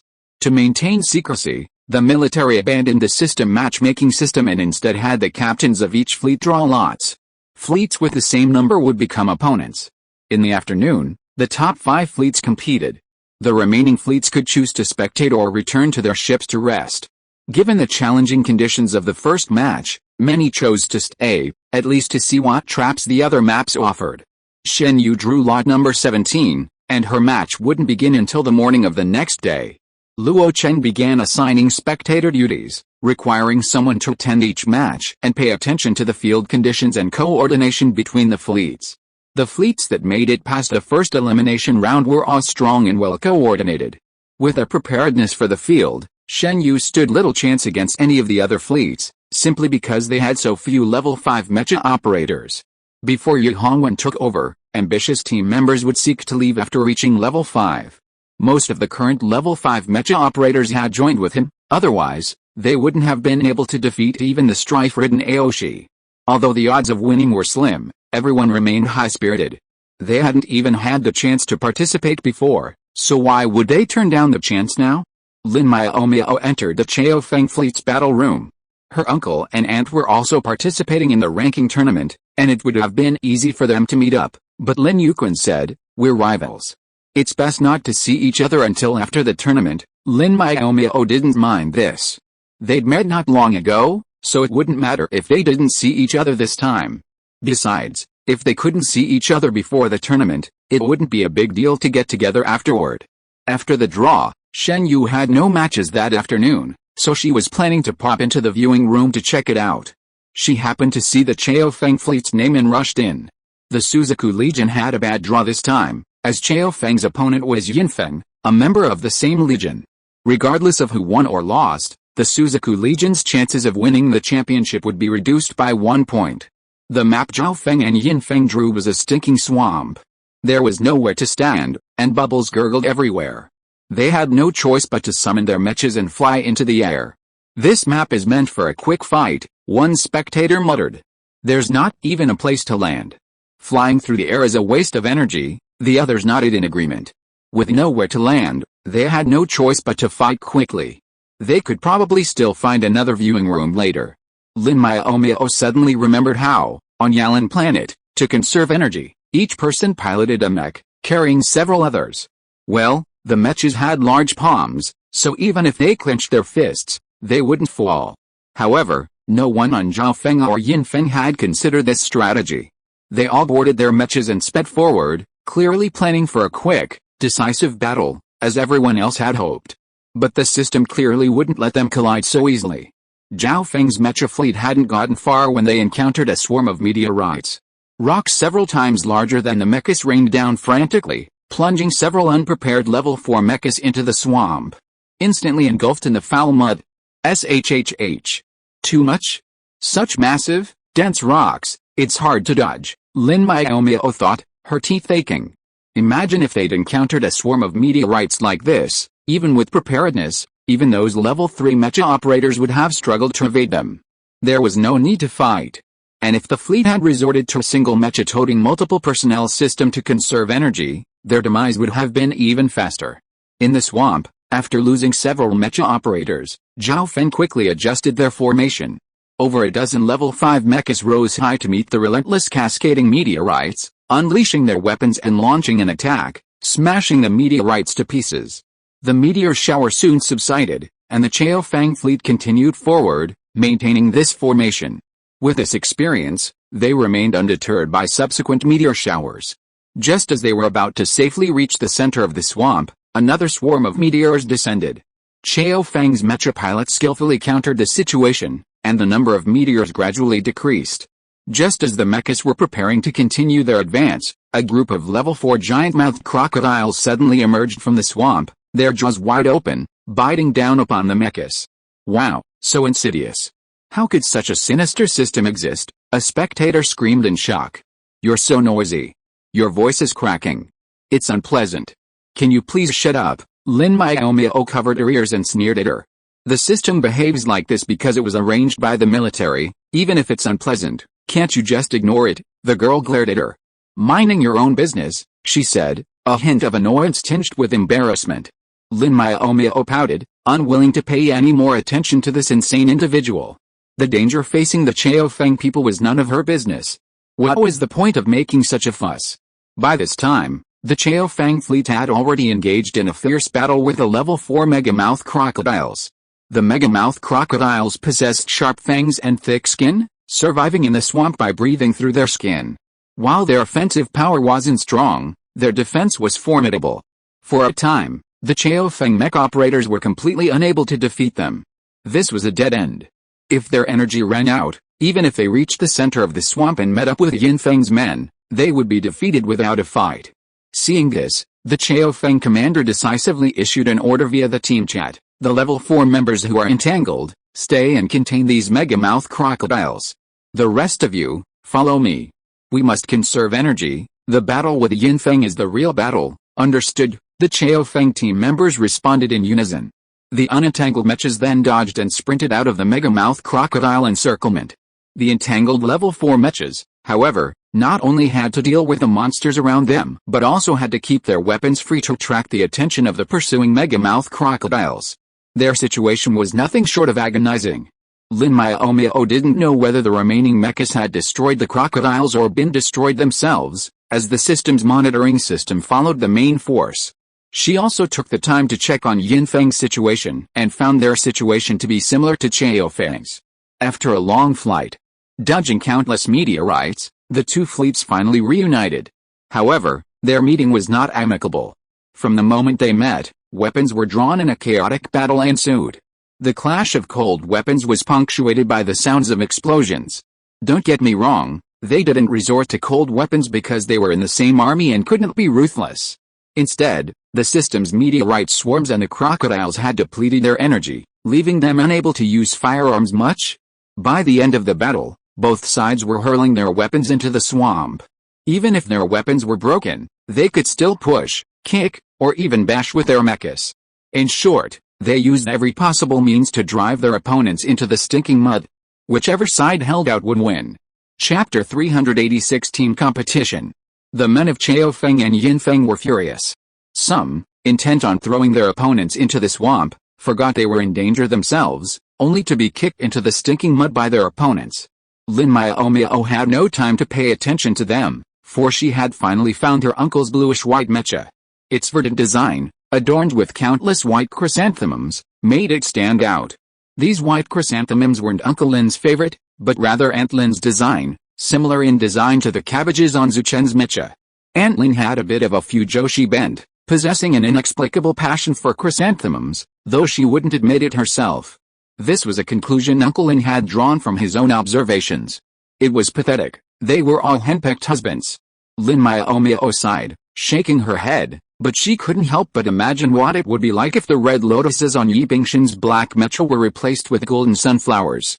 Would they blind his teammates' titanium eyes? Substituting him for no apparent reason would be too conspicuous. She'd probably let Yi Bingshan do it later when the opportunity presented itself. Lin Miaomiao, with that decision, pulled herself back from her wandering thoughts and refocused her attention on Uncle Lin. Although only a 4th-level mecha pilot, Uncle Lin possessed considerable combat prowess. He didn't focus on just one mecha pilot, but rather moved among them, lending a hand when he saw a teammate in danger, or attacking an enemy when they were on the verge of collapse. He's always taking advantage, Lin Miaomiao muttered quietly, but inwardly, she marveled at the Lin family's cunning calculations, preserving their strength while simultaneously harming their opponents. Half an hour later, the melee finally concluded. Zhao Feng had 5 survivors, while Yinfeng was completely wiped out. It was a bitter victory.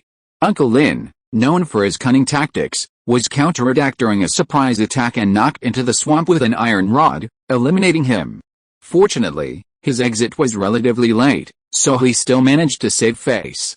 Lin Miaomiao left the viewing room after seeing the results of the match. After searching for a while in the waiting area, she soon found Uncle Lin, who was pulling his wife to act coquettishly in the corner. She walked over and said coldly, "Uncle, that somersault you did just now was pretty good. It was quite funny to watch, oh my god." Lin Yuquan reflexively looked up and cursed, "You little bastard, you actually dared to poke me in the sore spot.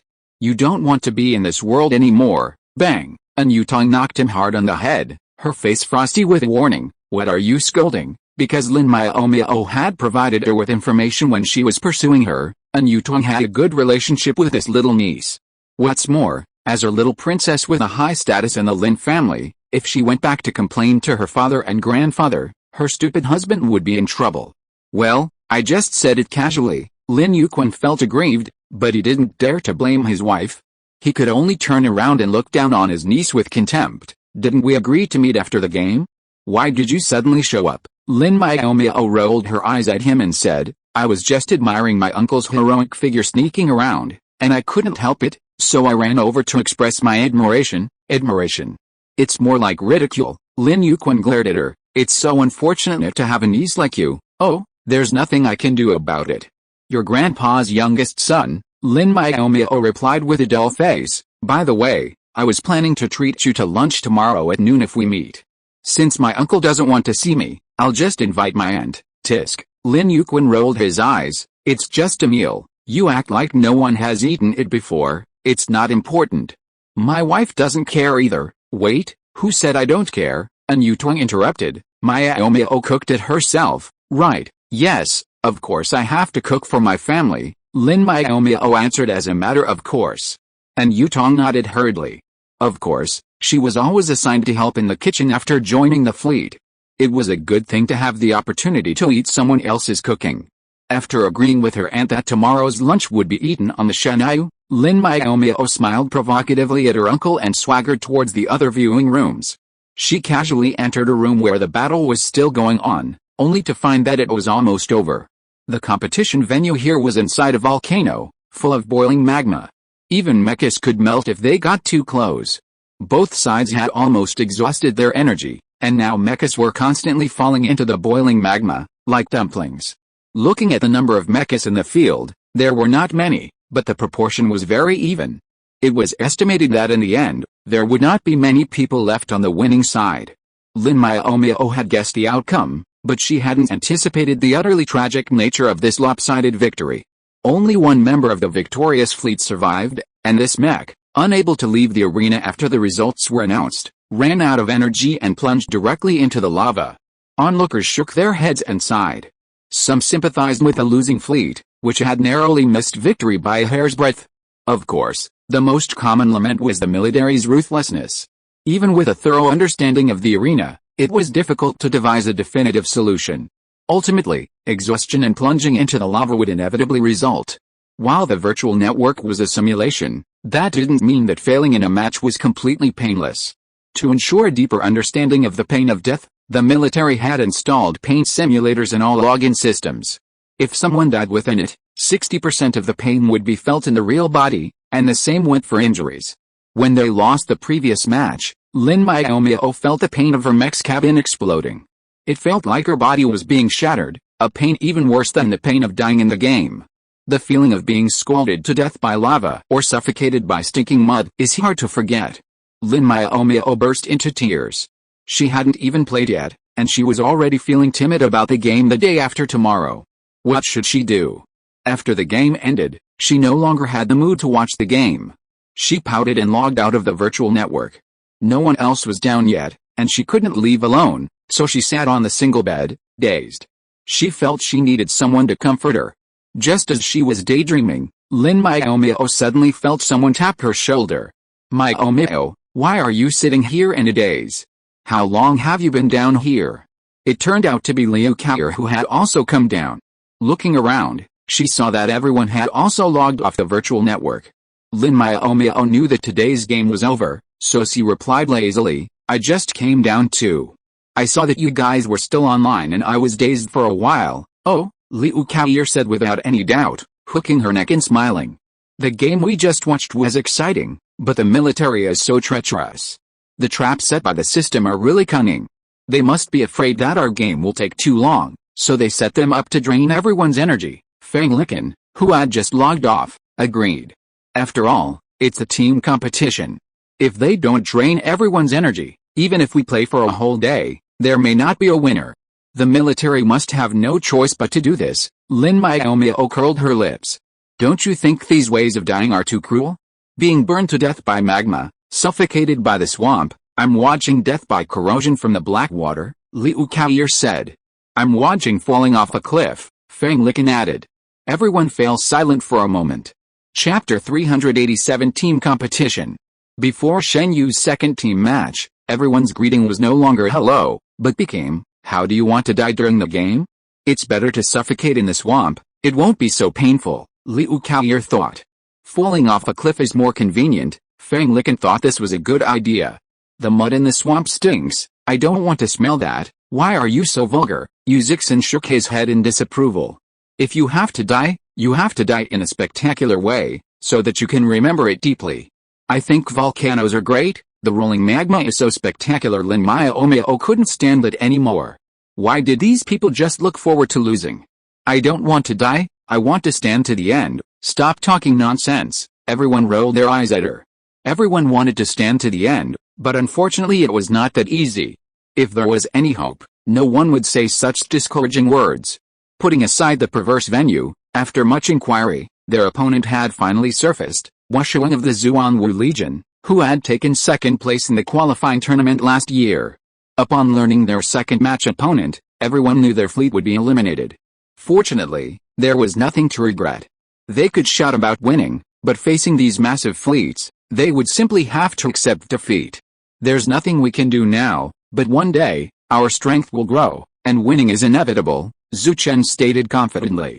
His own people nodded in agreement, but they had already entered the waiting area, where several people had already arrived, including a familiar face. All you want is to win the championship. You think you're so arrogant? The last place fleet should just stay at the bottom, Zhu Pingting sarcastically retorted. Everyone was talking excitedly when they frowned. Where did this person come from? We are so unlucky. We meet annoying people wherever we go. Liu Kaoyer couldn't help complaining. I really want to beat that annoying face to pieces. Just ignore her if she doesn't understand, Lin Miaomiao said expressionlessly. We have to prepare for the competition. We don't have time to complain with her. You know, she doesn't even have the chance to dream. Liu Kaoyer thought about it, isn't it? Fengjia is out, why is she still arguing with others? No matter what, their ranking this time will not be lower than Fengjia. Congratulations, Feng Lican said to Zhu Pingting sincerely. From now on, you Fengjia will be inferior to Shenyu. Zhu Pingting was so angry that she fell backwards, clenching her fists and shouting, it's not fair, this competition is not fair at all. Shenyu only has so many people, and they are ranked ahead of us. If you think it's unfair, go and protest to the marshals. There's no point in yelling here. Yu Zixin gave her a thumbs-down gesture with disdain, then leisurely ran off to reunite with the main group. At 2 o'clock, the competition officially began. Shenyu's group instantly appeared in a dense primeval forest. The trees here were astonishingly large. Even if 20 or 30 people were tied together, they would not be as thick as a tree. Not to mention their height, which was estimated to be dozens of stories high. There shouldn't be many dangers in the forest. We just have to be on guard against those animals and strange beasts. Luo Chang felt somewhat relieved. Everyone concentrate and follow the direction indicated on the map. When Zixi looked around and said with some doubt, the trees here are rich in nutrients, and the animals should be quite large. Will there be giant snakes and insects that are bigger than our mechas? The system won't be so shameless, he said, but Luo Cheng also felt that this was a possibility after being reminded. Forget it, just in case, the third-level mecha soldiers will get on the mecha and walk around the periphery, and the others will walk in the middle. Be careful to stay vigilant. It must be said that Luo Cheng's order was issued very timely. Just after everyone adjusted their formation, hundreds of giant gray elephants suddenly rushed out from all sides, silently, as if appearing out of thin air. Oh my god. These gray elephants are truly enormous. They're several times larger than my mech, Liu Yifei exclaimed, his mouth agape in shock. Even real earth-splitting elephants aren't this big. Well, regardless of the enemy's size, the level 3 mech masters bravely charged forward, deploying their formations and engaging the beasts. The others also summoned their own. The gray elephants' thick hide and robust flesh provided excellent defense, their long trunks and sturdy legs their best weapons. While they were damaged beyond repair, their power was still formidable. Many gray elephants tried to crush them while everyone was out of their mechas, but thankfully, the level 3s held them back. Boom! Artillery fire erupted among the gray elephants. When the smoke cleared, everyone relaxed, for the explosion had left nothing but a massive crater. What bad luck! We're running into these clunky beasts right off the bat, Yu Zixin complained. Will I be crushed to death by these giants today? Lin Miaomiao's mind immediately flashed through images, hordes of gray elephants charging at them. Everyone's energy was depleted, yet the gray elephants continued to appear in droves. Ultimately, the teammates who couldn't get into their mechas were trampled into pieces. No, I mustn't turn into meat patties, Lin Miaomiao hesitated, switching to her greatsword to test the effectiveness of her cold weapon. Facts have proved that no matter how thick the skin of a gray elephant is, it cannot withstand the giant weapon. With one sword blow, a gray elephant was split in half. Lin Miaomiao was overjoyed when seeing this, and reminded him in the team channel, Captain Luo, cold weapons are very useful. Luo Cheng reacted instantly. Although hot weapons are not bad, they consume too much energy. He shouted, everyone use cold weapons. Everyone immediately changed weapons. Only one mecha hesitated and did not take action. Seeing it, Luo Cheng immediately yelled, hey, Meng Qingcheng, what's wrong with you? You don't change to cold weapons. Do you think you have too much energy? Meng Qingcheng felt aggrieved. He also wanted to change, but his weapon seemed to be of little use. My weapon can't kill the gray elephant. Stop nagging, Luo Cheng urged impatiently. How do you know that you can't kill it if you don't try? The commander said so. Meng Qingcheng was helpless. Okay, let's try it. The cocky mecha finally took out its weapon reluctantly. It turned out that its weapon was a giant green brick. Luo Cheng, this taste is really weird, actually using bricks as weapons. Fortunately it is made of alloy steel, otherwise it would have broken before the fight was over. Of course, a giant brick cannot kill a giant elephant, because its weight is not as much as that of the giant.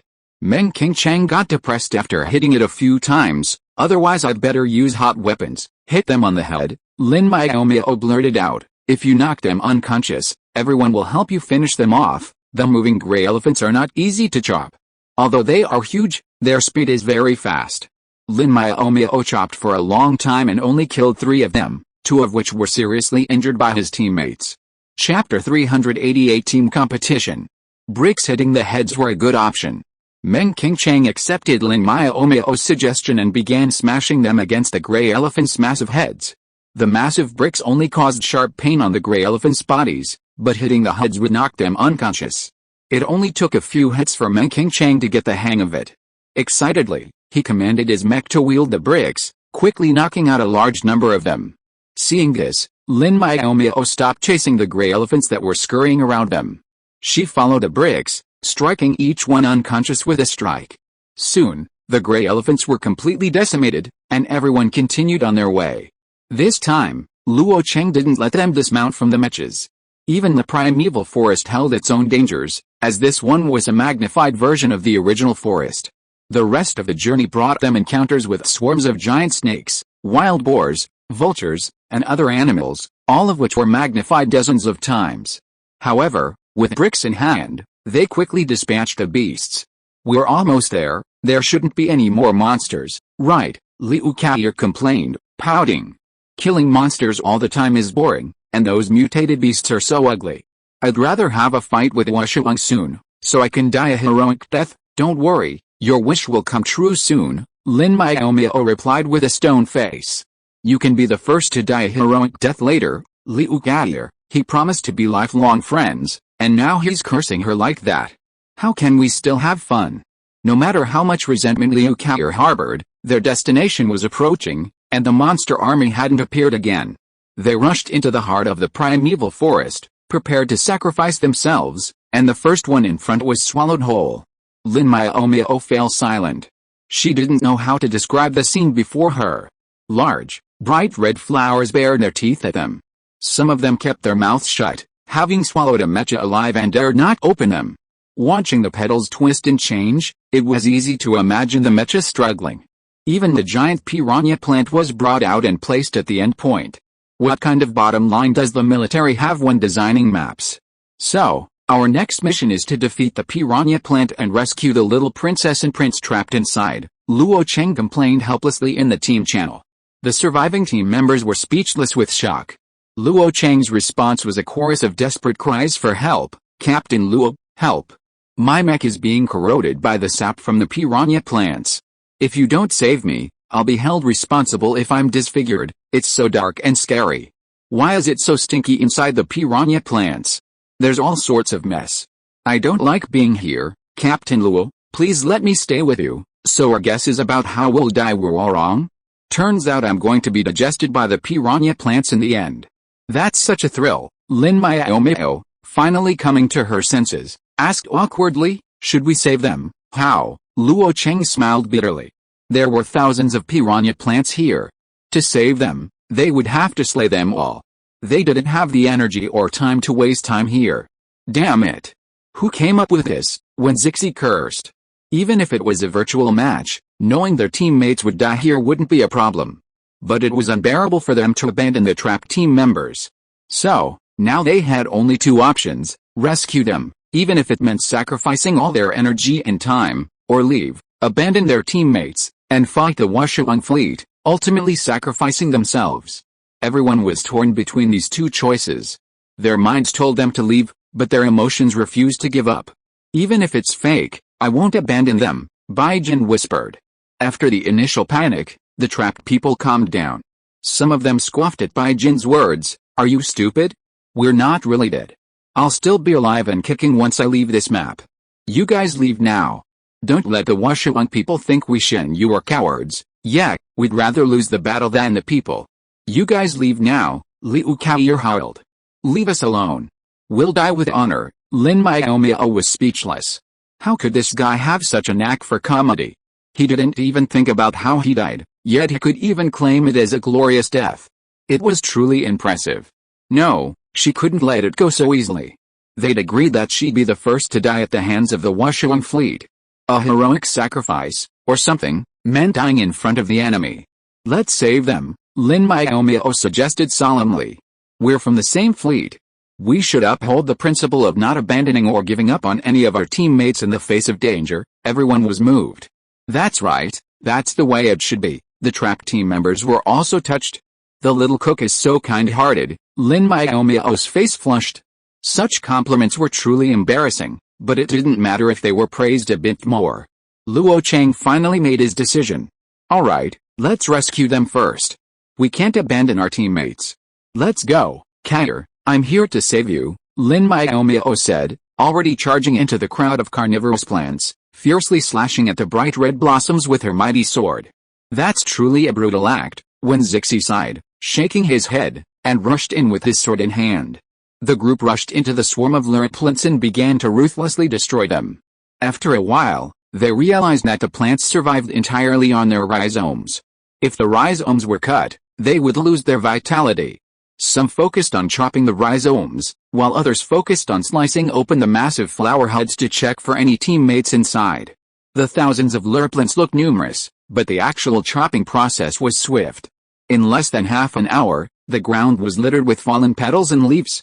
Add to that the horrifically corroded mechas lying scattered across the ground, creating a desolate scene. Your mecha is disfigured, Lin Miaomiao asked Liu Kaoyer. Why? You can't even stand up, Liu Kaoyer said dejectedly. You're asking even though you know the answer. If I could stand up, I would have done it long ago. Why would I be lying here? I wonder what's in the stem sap of those lurplants that corrodes even their engines, unable to even get up. Even rescuing them would be useless, they would only become a burden to their teammates. Lin Miaomiao instructed Aoxa to pull up her friend's mech.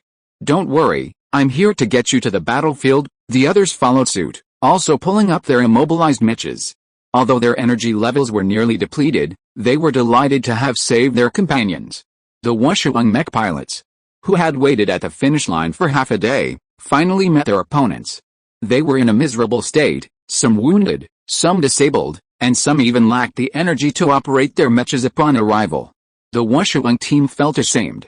They had abandoned their companions, devoured by the piranha plant, for the sake of the competition, only to have their opponents rescue them and bring them back. Chapter 389 Team Competition. However, the Washuang team's shame didn't last long. It wasn't that they were too hard-hearted, but rather that some shame was unnecessary. Everyone had arrived, and the battle was about to begin.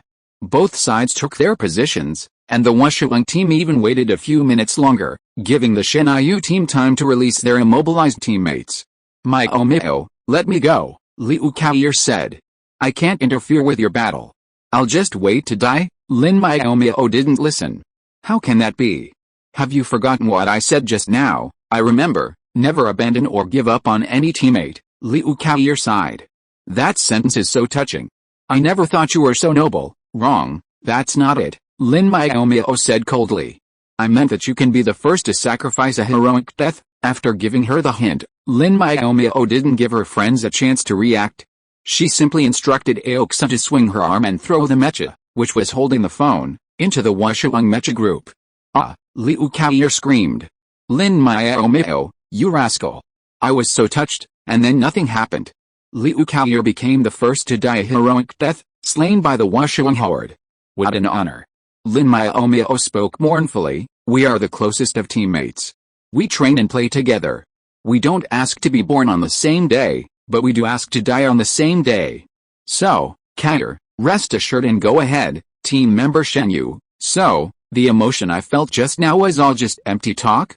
Team member Washuang, the so-called shame is an unnecessary emotion.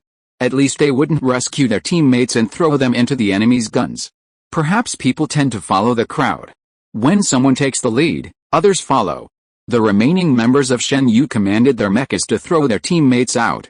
The moment they threw them, everyone followed suit. Kill. Kill 1, count it. Kill 2, we are a winner.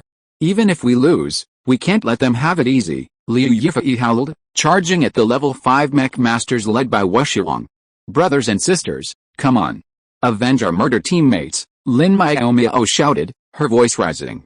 You're the least qualified to say that, the Shen Yu team muttered inwardly, but nonetheless, inspired by the words, they charged forward like a shot of chicken blood. Despite the difference in strength, even with their energy at its limit, the Shen Yu team, intent on dragging others down, still gave the Wuxiang team a good hard time. Wuxiang had lost dozens of members to the piranha plants, including several level 5 mech masters. Now, with the mechas thrown by Shen Yu obscuring their view, they were left with a surprise attack and the destruction of over a dozen of their own mechas, a deeply frustrating experience. To boost morale, Wuxiang's commander turned on the loudspeaker and shouted, "Teammate, you're the best. Don't let those bumbling guys distract you. Charge forward." Got it, the Wuxiang team members responded in a disjointed chorus, but they managed to regain their composure and began to retreat in an orderly manner. While the Wuxiang team managed to stabilize the situation, the Shen Yu team began to complain, sighing on the team chat, "Why don't you just mess around a little more and let us clear a few more people out? Are you going to keep messing around until the game is over and we win?" Lin Miaomiao complained. "You're just daydreaming, the truth couldn't be told, or else she would be attacked." And so Lin Miaomiao was attacked by her teammates. "Little chef, you're so mean. You just spoke so righteously, so touchingly, and then you immediately throw your teammates into the enemy's guns." Liu Yifei was indignant. Lin Miaomiao retorted, "We already said we'd die on the same day, month, and year. I couldn't bear to leave her alone, so naturally I had to send her off first." Liu Yifei silently shut his mouth. This explanation sounded so reasonable, he was speechless.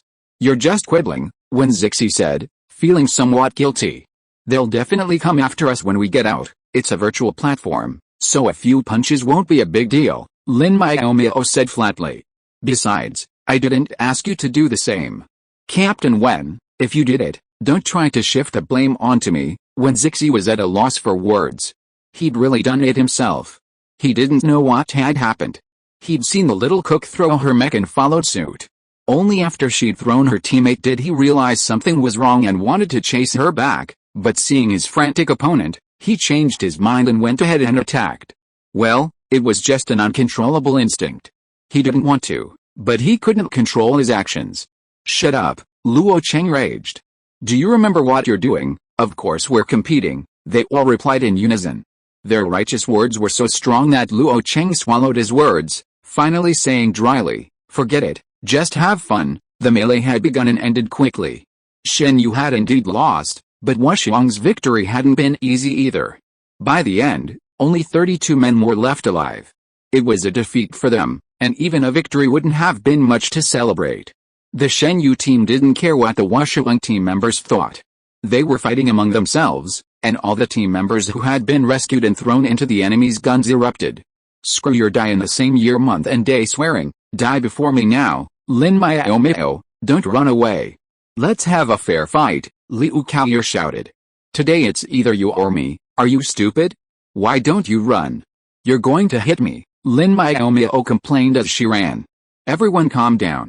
Let's talk it out back there." Luo Cheng tried to mediate, but Liu Yifei punched him in the nose, and he lost his composure. "Liu, don't run. I promise I won't kill you." The waiting area instantly became chaotic. The members of the other fleets could only watch in amazement as the Shen Yu internal conflict unfolded, completely unable to stop it, nor wanting to. Those who had witnessed the match applauded, and those who hadn't also cheered. Fight. Kill 1 and it's 1. Kill 2 and it's even more exciting. When Yi Hongwen came in to arrest people, he saw the civil strife, so he got angry and said coldly with a dark face, "Stop it. You have brought shame to the military, a bunch of idiots. Log off and return to the Shen Yu. I will announce your punishment later." The captain had spoken, so everyone could only stop unhappily. They were unwilling to give up without getting revenge, and wanted to complain, but suddenly remembered that the culprit was their captain's wife. Complaining was useless, so they could only log off in tears. Lin Miaomiao patted her chest and said with relief, Oh my god, Kanir is a murderer. I was scared to death. Yi Hongwen looked at her helplessly. Who told you to tease her for no reason? This question was very profound. Lin Miaomiao did not intend to answer, so she pretended to be stupid. Aren't you going to log off? Let's go. Chapter 390. Kair is angry. Shen Yu was eliminated in the team competition, but they had dealt the Wushuang fleet such a disastrous blow that everyone felt they had won with honor. After all, everyone knew Wushuang's strength, so it was only natural for them to resort to some minor tactics. However, these tactics did have their after effects. For example, Liu Kaoyer got angry, and after leaving the virtual network, she simply flirted with Lin Miaomiao for a few times before ignoring her. Initially, Lin Miaomiao was afraid of being tickled, but once she realized it was safe, she became bolder, stalking around Liu Kaoyer and marveling at her. When did Kaoyer become so well-mannered? She's right here with a golden opportunity for revenge, yet she remains indifferent. Go ahead, Fang Licken said helplessly, watching her swing, lamenting the injustice of the world. If her husband hadn't been so cold-blooded, freezing anyone he wanted revenge on, would she still be able to live so carefree? She should have been torn into pieces by her enemy a long time ago. Didn't you see Kaoyer's frustrated look of hatred but not daring to take action? How dare she tease him here? After teasing for a long time without any result, Lin Miaomiao was also discouraged and complained in a rather depressed tone. Licken, don't you think Kaoyer is too petty? I was just joking with her, and she ignored me. Haha. Fang Licken faked a laugh, and then complained indifferently. First you move people to death, and then throw the grateful heart to the ground and crush it. Miaomiao, your joke is not funny at all. Lin Miaomiao defended herself with her fingers. Actually, I didn't mean it. In fact, I was just a little bored. Besides, Kanir's heart is made of glass. Fang Licken couldn't help but wanted to nod, but she felt something was wrong when she nodded halfway. If she nodded, Kanir would probably ignore her as well. Miaomiao still has her eldest brother to accompany her, but she is single and must not lose this companion. Moreover, Miaomiao's joke had gone a bit too far this time. If everyone hadn't followed her lead, turning it into a coordinated plan, she'd have been accused of being a sly plot, using her teammates as a scapegoat. She'd better not talk to Miaomiao. These were critical times, and she could easily fall into a trap. She didn't want Miaomiao to think her previous behavior was okay and carry it forward. Ah, we're here so soon. Today's been a bit exciting. I want to go back to the dorm and lie down for a while before heading to the cafeteria for dinner, Fang Licken said, then she ran off, so fast it felt like a dog was chasing her. Liu Kaoyer couldn't help but stamp her feet. Licken had actually abandoned her and run away. How disloyal. She glanced at the cook and snorted. If she hadn't been too lazy to run back to the dorm, she wouldn't have stayed in the lounge. Now that she was already there, she might as well leave. Everyone ran away, so I'll run away too, Lin Miaomiao muttered to herself unhappily. As soon as she walked out of the lounge, she met Yi Hongwen who came to look for her. She ignored him, pouted and turned away. Puzzled, Yi Hongwen, who can tell him what's going on? Unfortunately, no one knew, so Yi Hongwen could only follow his girlfriend off the ship in confusion, returned to the dormitory, and was almost locked outside. What's wrong? Yi Hongwen sat down next to his girlfriend who was in a daze on the sofa. Was she unhappy because she lost the game? I'm fine, Lin Miaomiao said sullenly. Kaoyer is angry because I threw her into the muzzle of Wushuang's gun in the game just now. Yi Hongwen wanted to laugh when he heard this but didn't dare. Fortunately, he was used to her cold face and didn't reveal any flaws. Many captains in the match lounge had also paid attention to Shen Yu. After all, their opponent was Wushuang. Initially, everyone performed quite well, with good coordination. Especially after reaching the piranha plant's territory, Lin Miaomiao's words were particularly touching, deeply moving many of the leaders in the lounge. Yi Zhenang, upon hearing his colleagues praise his future daughter-in-law, a smug look crossed his stern face, yet he feigned modesty and said, "Don't praise her too much. She's just a child, so focused on friendship that she doesn't consider the greater good." The other leaders disagreed, saying, "That's the kind of teammate you can trust with your back." Then, the leaders were quickly slapped in the face. A reliable teammate had thrown the person they had saved into the enemy's cannon. Such a plot twist was astonishing. Yi Hongwen still remembered his father's pale face, which was tinged with paleness. It made him feel an indescribable bittersweetness. After finally suppressing his smile, Yi Hongwen finally had time to comfort his girlfriend. "Don't worry, it's just a joke. Aren't you good friends? She won't be angry for long." "But what made you think of such a joke this time?" After all their time together, Lin Miaomiao had always given people the impression of being mature and steady. It wasn't like she hadn't played tricks on others before, but she'd never gone too far, just making small jokes. It was really unexpected that she would make such a joke during the competition. Lin Miaomiao felt aggrieved when she mentioned this. "It's Kair. She said that dying at the hands of Wushuang would be more glorious, like a heroic sacrifice. I was trying to help her, wasn't I? The first person to die heroically would definitely attract everyone's attention." Yi Hongwen held his forehead. Even with that statement, she still felt that she had done the right thing. No wonder she didn't chase after him to admit her mistake and apologize even when her friend was angry. Then wait a few days. If she can't understand your good intentions, it's better not to have such a friend, Yi Hongwen said deliberately. Lin Miaomiao was dumbfounded. Although she felt that her fault was not serious and that her apology would be too embarrassing, she did not want to lose this friend. She did not have many good friends anyway. She always likes to make fun of me, and I was not angry. Why can't she make jokes when it's her turn? She even got angry and ignored me. Lin Miaomiao still couldn't understand. No, I can't take the initiative to admit my mistakes, otherwise she will go even further in the future. Although she was determined not to take the initiative to admit her mistakes, she was still worried. Yi Hongwen touched her head and felt that he should explain the matter to her. The nature of your jokes is different. Hers was just a private joke, and the impact would not be too great. But yours was a bit unreasonable. If Wen Zixi and others had not seen the opportunity and made things happen, I'm afraid the military would have labeled you a selfish villain, if a leader insisted. She might even cancel her results in this competition and remove her from the military. It was a competition, yes, but the military wouldn't care if you're joking. They just believe in seeing the bigger picture from the small details and remove people from the list of qualified soldiers. Lin Miaomiao was stunned. It turned out that her sudden inspiration had such serious consequences. Chapter 391, Hollow Egg Pastry. I'm not selfish, and I mean no harm. If this were on the battlefield, I would never have done this, Lin Miaomiao muttered to herself. I didn't expect things to turn out like this, but there's no joking in the military. Yi Hongwen calmly pulled her into his arms. I know you, and so do your teammates in the fleet, but others don't. So, please don't make jokes like this in the future, okay? While Yi Hongwen and the Lin family could have protected her even if Wen Zixi and the others hadn't copied her actions, it would still have affected her reputation to some extent, and it would have been even worse if her opponents had exploited the situation. Lin Miaomiao replied with a deadpan, okay, after this lesson, she wouldn't dare make such jokes again. It wasn't like she was living an easy life and looking for trouble. What about Kair? Lin Miaomiao paused mid-sentence. Actually, the question didn't even need to be asked. Of course, she had to apologize for her mistakes, but a verbal apology didn't seem sincere enough. How could she show her sincerity? Buy her a small gift? Serve her tea? None of them seemed quite right, and Lin Miaomiao was torn. Let's go eat first, it's time for dinner, Yi Hongwen interrupted her thoughts. Oh, I got it. Lin Miaomiao's eyes lit up instantly. Kair was an absolute foodie.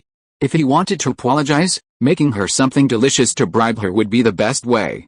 I'm not going to the cafeteria. I'll just cook something to make do later, Lin Miaomiao said.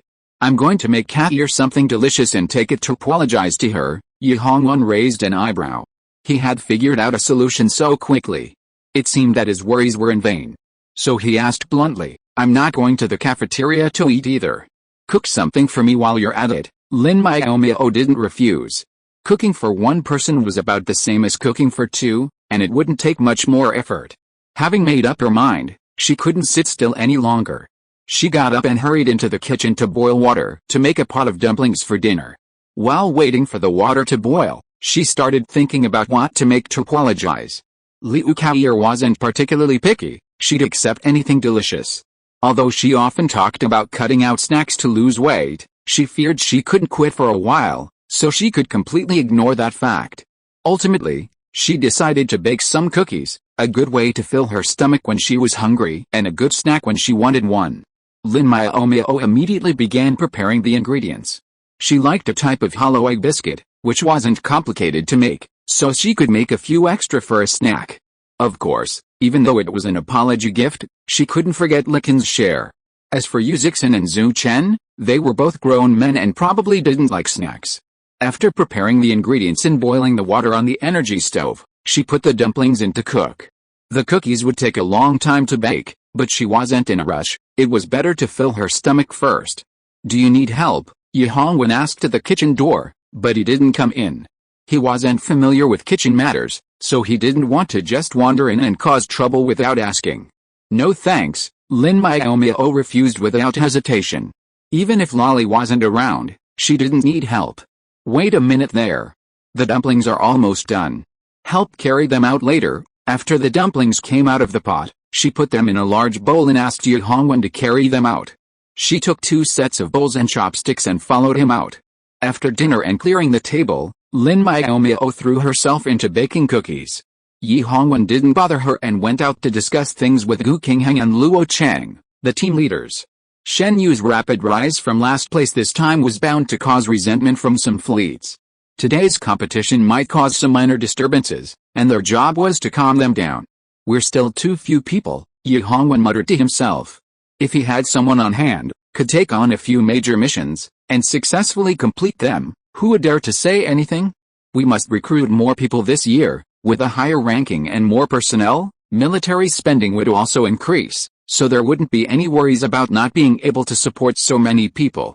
Furthermore, they had made great progress in this ranking competition, and the military would surely give them a generous bonus. And with a few more raids on pirate ends, the fleet's infrastructure would be almost complete. Making the cookies wasn't difficult, but baking them took 2 or 3 hours because she accidentally made a few too many. After baking and packing them in clean food bags, Lin Miaomiao realized she had made over 10 pounds of egg hollow pastries. If she made more, she'd give more. 3 pounds to Kadir to apologize. Liken didn't help out earlier, so she'd give 1 pound. Yu Zixin and his wife would get 1 pound. Oh, and 3 pounds for big brother and sister-in-law. They were family, so she couldn't give less. After distributing them, she found that there were only a few pounds left, which was only enough for her to eat for about 10 days or half a month. If Yubingshan also liked it, then it would be consumed even faster. "Forget it, I can make it anyway, and I can make it when I want to eat it in the future," Lin Miaomiao thought to herself. After packing up the biscuits to be given to others, Lin Miaomiao decided to go out and deliver the biscuits. This time she did it mainly to make amends, so she had to find Liu Kaoya first. The game had just ended, and everyone would definitely not go to training tonight. They should be resting in the dormitory. Lin Miaomiao went directly to the girls' dormitory. When she arrived at Liu Kaoya's door, she habitually knocked on the door, but was afraid that she would not open the door, so she rang the doorbell instead. Not long after, the door opened, and Liu Kaoya's listless face appeared in front of Lin Miaomiao. "It's so late, why don't you come here with your boyfriend?" Liu Kaoya said angrily, but did not move to close the door. It looked like she wasn't as angry as before, Lin Miaomiao thought, secretly relieved. If he had closed the door upon seeing her, that would have been a real bummer. Fortunately, she was given a chance to apologize. Lin Miaomiao held up the beautifully packaged small box and said, slightly flatteringly, "I'm here to deliver some cookies to Miss Liu. These are egg-filled hollow pastries, fresh from the oven." Even with a tightly wrapped box, the sweet aroma was still palpable. Liu Kaoya's nose twitched slightly, and her puffed cheeks subsided unconsciously.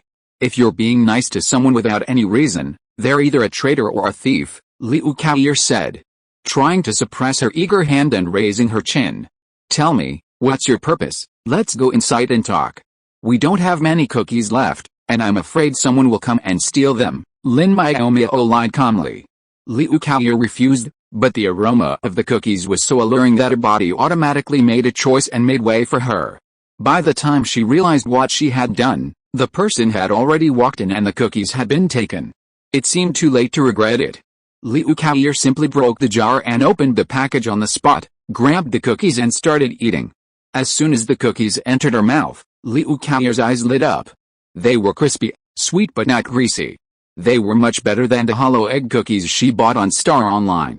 At this time, Lin Miaomiao spoke. "Actually, I came to apologize for the joke I made this afternoon. If you are listening to this novel on a channel other than Fanfic World, it means it was downloaded and re-uploaded without effort. We warmly invite you to visit our channel, Fanfic World. There you will find the original version of this story and many other novels of various genres. We look forward to seeing you dive into a world of incredible novels. Chapter 392 The Charm of Biscuits. I shouldn't have joked with you like that during the game. I shouldn't have been so careless just because I thought it was just a game, and a losing game at that, Lin Miaomiao said sincerely. I'm sorry, I know too much, please forgive me, okay. Liu Kaoyer looked up at her, then quickly lowered her head and continued to eat the cookies, saying indifferently while eating, come on, how dare I ask Miss Lin to apologize? You'd better stop joking. Lin Miaomiao was anxious. I'm not kidding. Look, in order to apologize to you, I didn't even go to the cafeteria for dinner, and I baked cookies in the dormitory for several hours. Of course, there's no need to mention that she cooked dumplings in the dormitory. It's better to conceal these small details. But she wanted to hide it, but Liu Kaoyer had to believe her. As a friend of several years, she knew her little calculations, so she said in a bad mood, if you didn't eat in the cafeteria, you ate in the dormitory. Do you think I'm stupid? Besides, the boss will definitely not let you skip meals. Ever since the two of them got together, unless Yi Hongwen was busy and didn't have time to eat, they would eat together. The boss would never agree to her skipping dinner to bake cookies. Even though her white lie was exposed, Lin Miaomiao didn't feel embarrassed. She said calmly, I did eat, but not much, not even half of my usual meal, because the egg hollow pastry is delicious, you should save some space. Liu Kaoyer continued to expose her. Lin Miaomiao was speechless. She even knew this, so how could she respond? It seems that friends who know you too well can be scary. She started to panic. I don't care. You've already accepted the apology gift and eaten the cookies, so you have to forgive me. Lin Miaomiao decided to play tricks. Otherwise, give me back all the cookies. Liu Kaoyer was stunned. So this was actually possible? She had already eaten so many cookies, how could this be any worse? This was like forced winning. Such an apology, bad review. Liu Kaoyer, who had been forced to win, began to pout and sulk again, stuffing cookies into her mouth as she was angry. When she came to her senses, she was so amused that she didn't know whether to laugh or cry. Her foodie nature was really hard to control. Then she thought of Lin Miaomiao. The fact that she could come up with such a way to apologize showed that she understood him very well. Besides, she was a few years younger than him, a girl under 20 years old. Why should he care so much about her? In fact, he was too stupid. Because they usually got along so well, he forgot her age and actually got angry with a child who was 3 or 4 years younger than him. It was really stupid. Ahem, that's enough. I'm not going back for the cookies yet. Liu Kaoyer's eyes wandered, looking from sky to earth but not at the person across from her. You're definitely not going to forgive me for such a small amount of cookies. Lin Miaomiao immediately offered another bag, each bag holding about the same amount as the previous one. What about these? Thankfully, she'd prepared it and hadn't offered them all at once to apologize, instead packaging them in pound-sized portions. Liu Kaoyer's mouth twitched. They'd agreed not to bake a lot, so what were these? Had she just heard something? She snatched the cookies away and tossed them into the space button, asking expressionlessly, it's still too few. A certain cook, who had been prepared, offered another bag without a word. Liu Kaoyer snatched it away again and asked, any more? This time, Lin Miaomiao didn't offer any more, but shook her head innocently. No more. She added that the 3 bags of cookies she'd prepared for you were 2 for apology, and the last one was a gift for a friend to try. Liu Kaoyer didn't believe it, but she couldn't open her space button, so she could only nod doubtfully and said, forget it now, but don't forget to give me a portion of the cookies you bake in the future. Okay. Lin Miaomiao agreed to the request without saying a word. She was not the kind of person who would eat alone, and she would have given it even if Kaoyer didn't ask. Okay, I'll forgive you this time. Liu Kaoyer finally let go. Don't joke about such things in the future. You know, joking during the competition will have a big impact on you. Lin Miaomiao nodded obediently. She had been taught a lesson, and of course she knew she was wrong, and she would never dare to do it again in the future. Wait, did she hear it right? Kaoyer just said that she forgave her? Lin Miaomiao jumped 3 feet high with joy. That's great, I can finally go back to sleep with peace of mind. After she finished speaking, she actually ran out, and said to Liu Kaier as she ran, "Then I'll leave first. You should rest early, it will probably be a tiring day tomorrow, you should be prepared." Liu Kaier frowned. Shouldn't she have a friendly hug at this time? If she ran away after getting the answer she wanted, could she still be friends? By the way, isn't the game over? Why do you have to be tired for another day tomorrow? Come back and explain it clearly before leaving. The door was opened and closed. Liu Kaier had no time to stop it. She could only continue to eat cookies in confusion. As for the tiring day tomorrow, she would talk about it tomorrow. For a foodie, nothing is more important than eating. Lin Miaomiao, having escaped, didn't immediately return to the dormitory for bed. Instead, she knocked on Feng Liken's door. When it opened, she shoved a small cookie into her arms, saying, "Fresh-baked cookies, try them." Then she ran off, not even giving her a chance to speak. Yuzixin and his wife had simply called them down to get the cookies. She didn't dare wander into the boys' dormitory at night. What if she saw a naked man? She had a family, and she couldn't just look around. Her eldest brother and his wife lived in the same building, and with each of them on a single floor, there was no worry of seeing anything they shouldn't see, so she felt safe running off to deliver the items.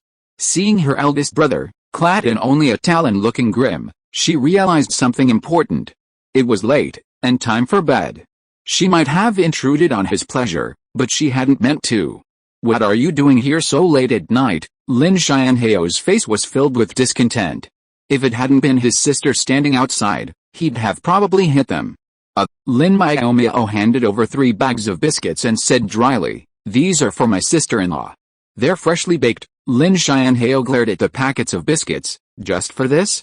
Can't you wait until tomorrow to send them over?" Lin Miaomiao was angry. "I brought food to your wife and you're still dissatisfied.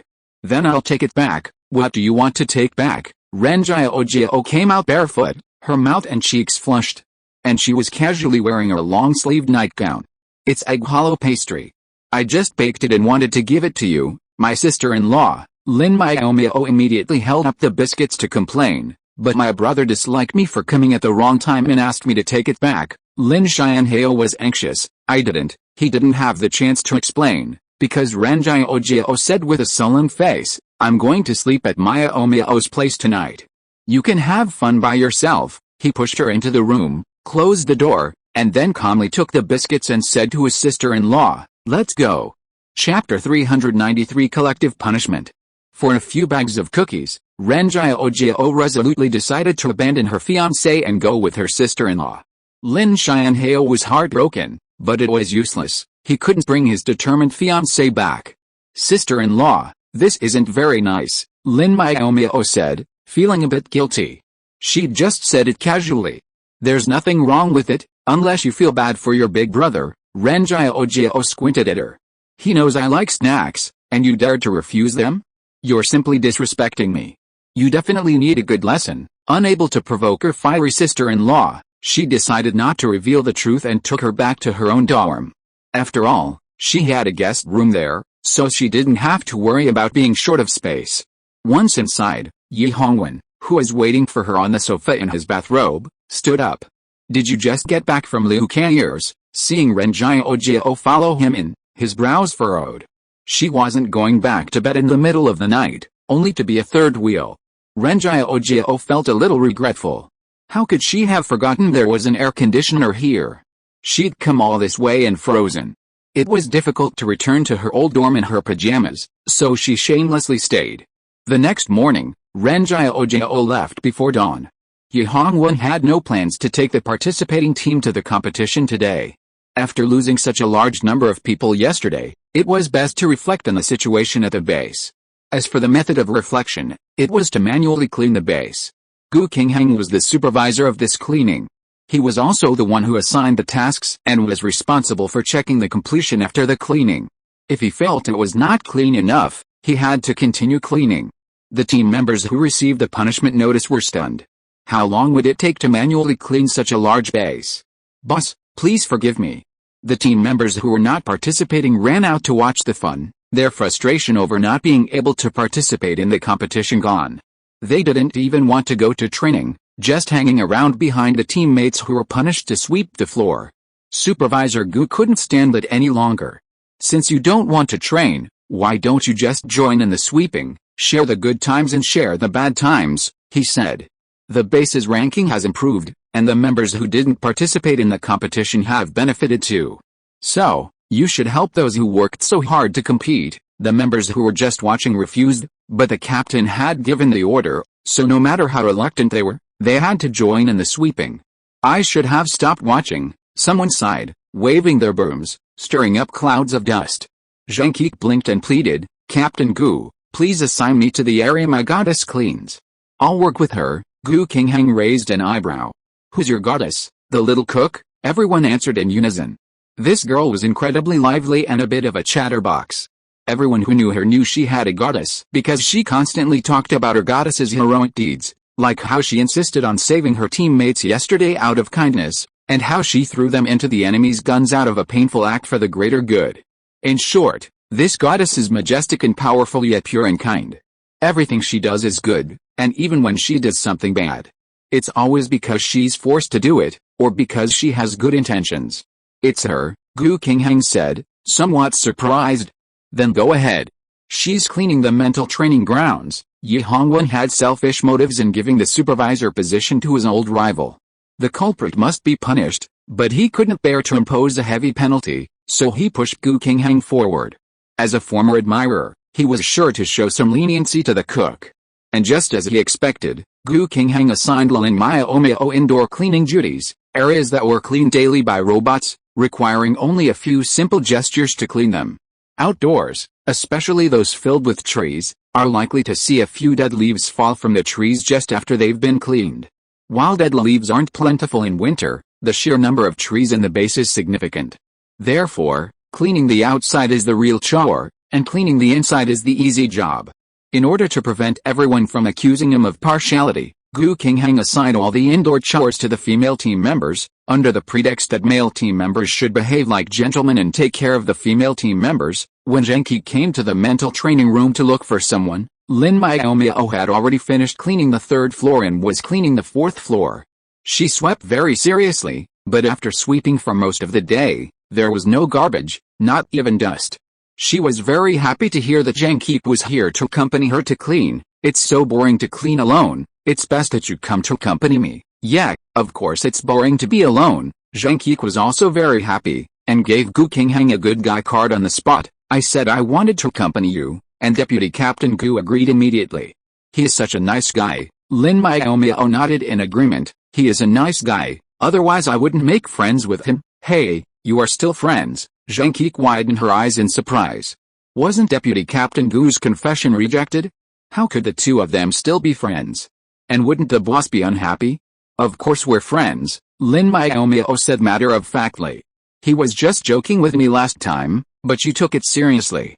It would be terrible if his girlfriend found out. Zhang Qi was quite happy to hear that the confession was just a joke. Gu Qingheng was a high-quality man. The female members of the fleet privately regarded him as a male god, with a popularity rating even higher than Captain Iceberg. But after a few minutes of joy, she heard that the male god had a girlfriend. Her face instantly fell.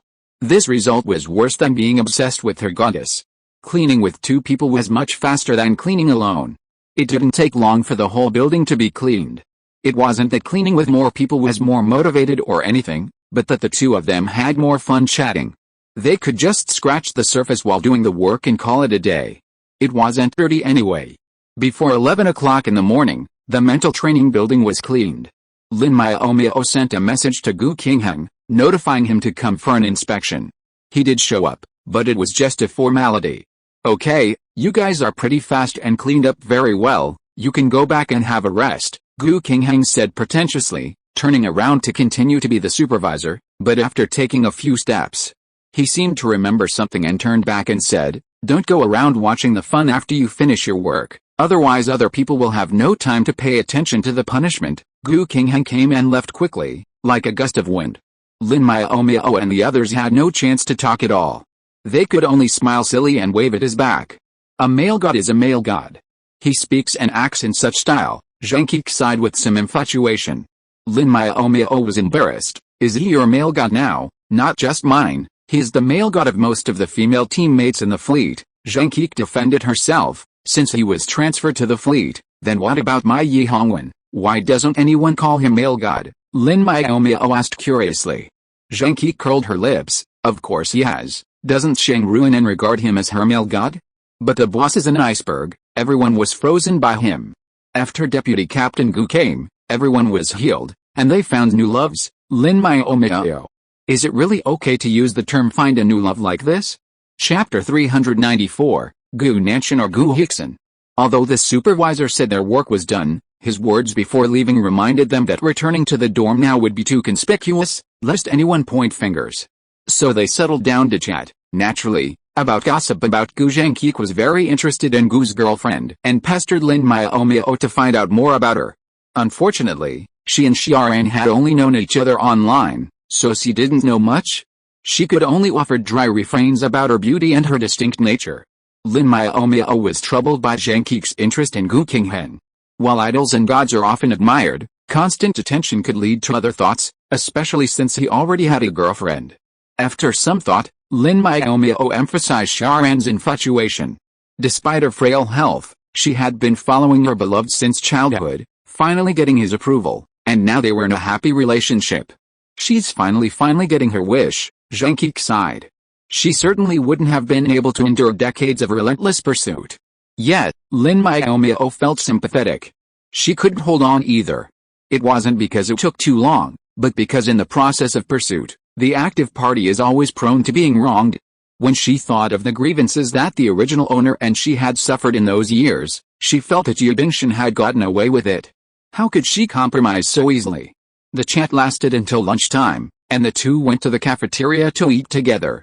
Then they found that, except for the female team members, all the male team members were listless and had no energy at all.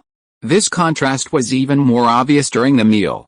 The female team members chatted and gossiped about everything, and they were so happy, no different from usual. The male team members held up their chopsticks and desperately shoveled rice into their mouths, as if they had been hungry for 10 days or half a month. Lin Miaomiao looked at Yu Zixin's ferocious eating movements, and then looked at the male team members around him who had the same performance, and began to worry that the food prepared in the cafeteria would not be enough. You guys are exaggerating, Liu Kaoyer was almost scared. She raised her chopsticks and glared at Yu Zixin, advising, eat slowly. You might choke if you eat too fast. I'm hungry, Yu Zixin mumbled while eating. I haven't stopped all morning. After I cleaned up, there are more fallen leaves. I can't even take a break. Liu Kaoyer was puzzled. Why not? There will still be garbage after sweeping. It's okay to sit for a while. Just sweep it up when Deputy Captain Gu comes to inspect, and it will be over. What? Gu Qingheng is the most cunning. He is gentle with women but he is cruel to us. Yu Zixin felt aggrieved when he mentioned this. The base is so big, how could Gu Qingheng supervise it all by himself? At first, everyone could take a break when he was away, but later he actually found idle intelligent robots to watch over it. The robot's eyes are large-scale monitors that can extend above its head and fly in mid-air. Anyone who is lazy can be seen clearly. Just when you stop to rest for a while, Gu Qingheng will appear in front of you the next second. This is really strict enough. Lin Miaomiao couldn't help but guess. Isn't Qinkya usually very gentle? Why is he so murderous today? Could it be that he is in a bad mood and looking for someone to vent his anger?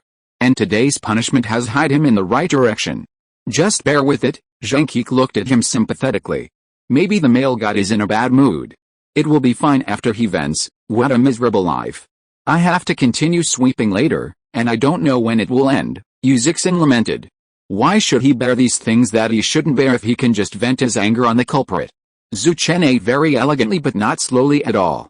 He had finished the rice in his bowl and was about to get more, so he asked his boyfriend who was still groaning, Ah Zin, do you want more rice? Yes. Yu Zixin quickly swept the leftover rice in the bowl into his mouth, and handed the bowl to Zhu Chen with his cheeks puffed up. Another bowl. Lin Miaomiao was speechless and silently began to clean up the dishes.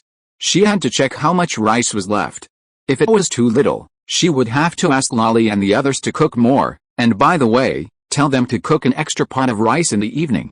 Wait a minute, Yu Zixin suddenly shouted, leave some food for me. Lin Miaomiao stopped subconsciously. She ate little, so if there was any food left, she would pour it into the slop bucket. Normally, it was nothing, but today Yu Zixin's appetite had increased a lot, and he was not happy to see her about to throw away the food. Everyone gets the same portion. You can add more rice, but not more vegetables. Only when mealtime is almost over will number 1 bring the food to the dining room and distribute it to team members who want more.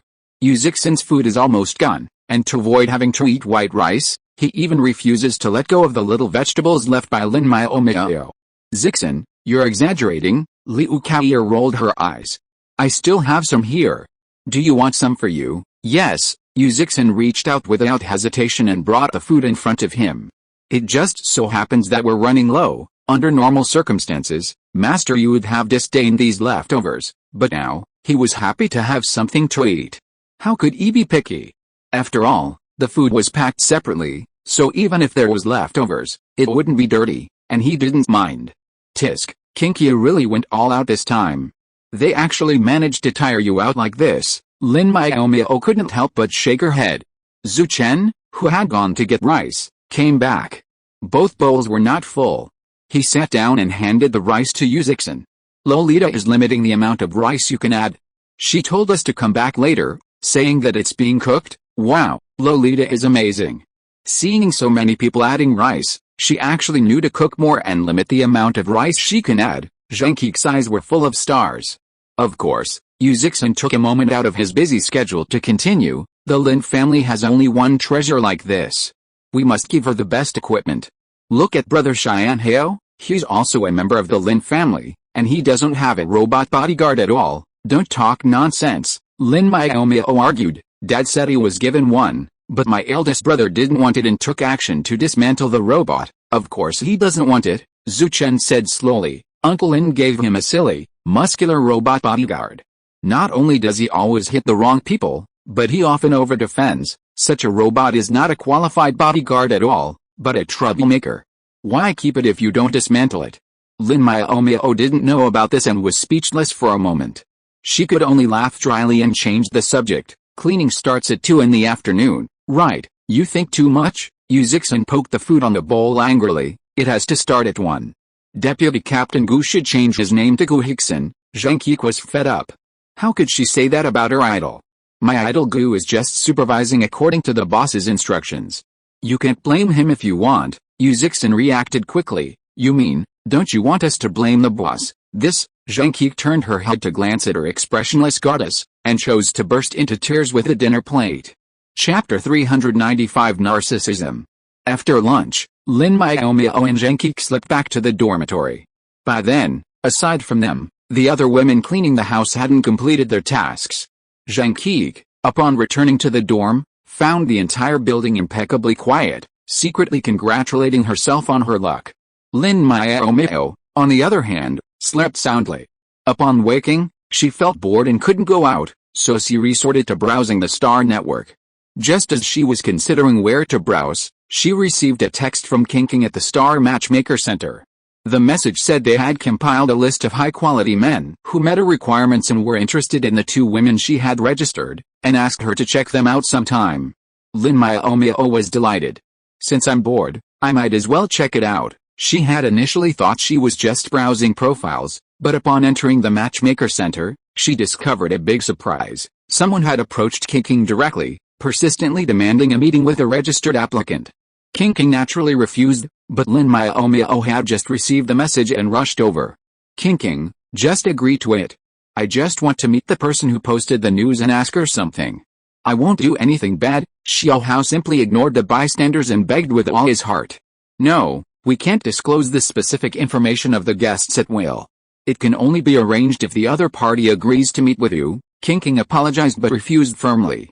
Lin Miaomiao, who was among the bystanders, was very satisfied with her professional ethics and interrupted. King, I came to see the information you sorted out. Xiao Hao turned around and glanced at her, and said rather unhappily, Madam, haven't you heard of first come first served? I have heard of it, but your request has been rejected.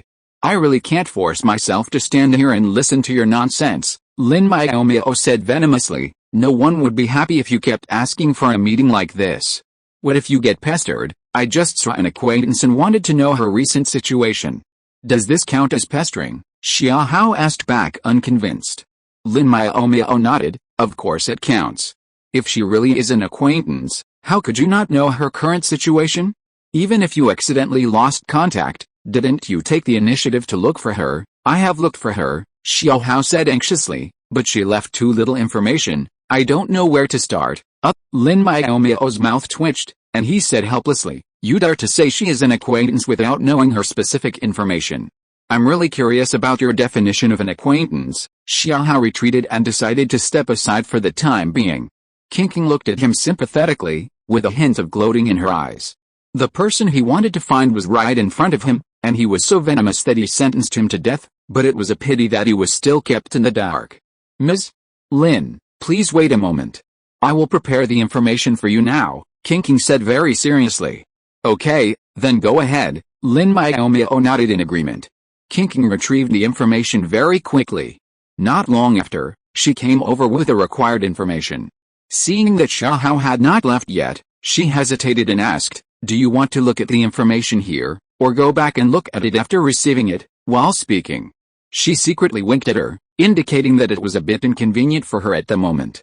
Lin Miaomiao was a little confused at first, but when she understood King's hint, her eyes couldn't help but widen. It turned out that the person Xiao Hao wanted to see was still her. Could it be that he had his eyes on one of her friends? No matter who he had his eyes on, Lin Miaomiao decided to ignore him, because this guy was too annoying. He dared to deceive everyone with someone they didn't even know. I'll go back and take a look. Just send me the information. I will contact you if there are any questions, Lin Miaomiao said. King breathed a sigh of relief and immediately called up the system panel and transferred the packaged information over. When the information was halfway transmitted, Xiao Hao, who was waiting nearby, suddenly had an idea. Could you be the one who registered Kair's information? Lin Miaomiao shuddered all over. He was actually looking for Kair. She subconsciously denied it. No, I don't know Liu Kair. As soon as the words came out of her mouth, she knew she was in trouble. She actually let the cat out of the bag. Could she still receive the information properly? It's you. Xiao Hao was excited and said with a smile, please tell me Kair's contact information. The matchmaker agency refused to give it to me. Nonsense. If they were willing to give it to me, she would have to settle the score with the matchmaker agency. Lin Miaomiao complained in her heart, but said expressionlessly, I'm sorry, I can't give it to you either. Why not? Xiao Hao looked at her in shock, as if she was being unreasonable. I just wanted to get in touch with her. Isn't that the case with all dating websites? Lin Miaomiao said calmly, because I don't think you are suitable for her, so I helped her reject you first. Xiao Hao accused unhappily, how can you do this? How can we be sure that we are not suitable if we haven't contacted each other? How can a talented and handsome man like me be unsuitable? Are you jealous that I don't like you? This man is too narcissistic. Lin Miaomiao almost wanted to beat him up. Her man is so outstanding, how could she be interested in such a narcissist? Feeling unhappy, she simply ignored this inexplicable person. After receiving the information, she was ready to leave, but she didn't expect Xiao Hao to refuse to let her go. Hey, are you really serious about finding a partner for Kair? You can't reject me just because of your jealousy, Xiao Hao said passionately. I tell you, I am Kair's person in life and Kair's ghost in death. I will never fall in love with anyone else. Just give up. Bah, Lin Miaomiao spat lightly. If my man heard you say this, he probably wouldn't be able to get out of bed tomorrow. He is a level 6 mecha master. Boasting, Xiao Hao blurted out. Although Kair's family has some power, it's not that big. You are her friend, and you don't look as good as her. How do you know a level 6 mecha master? The image on the star network is set by scanning your own image. You can choose to adjust it up or down to conceal your real appearance. Lin Miaomiao chose to adjust it down. However, in Xiao Hao's opinion, girls all love beauty, so they will definitely choose to look better. Lin Miaomiao has such an ordinary image, and she probably looks very sorry in reality.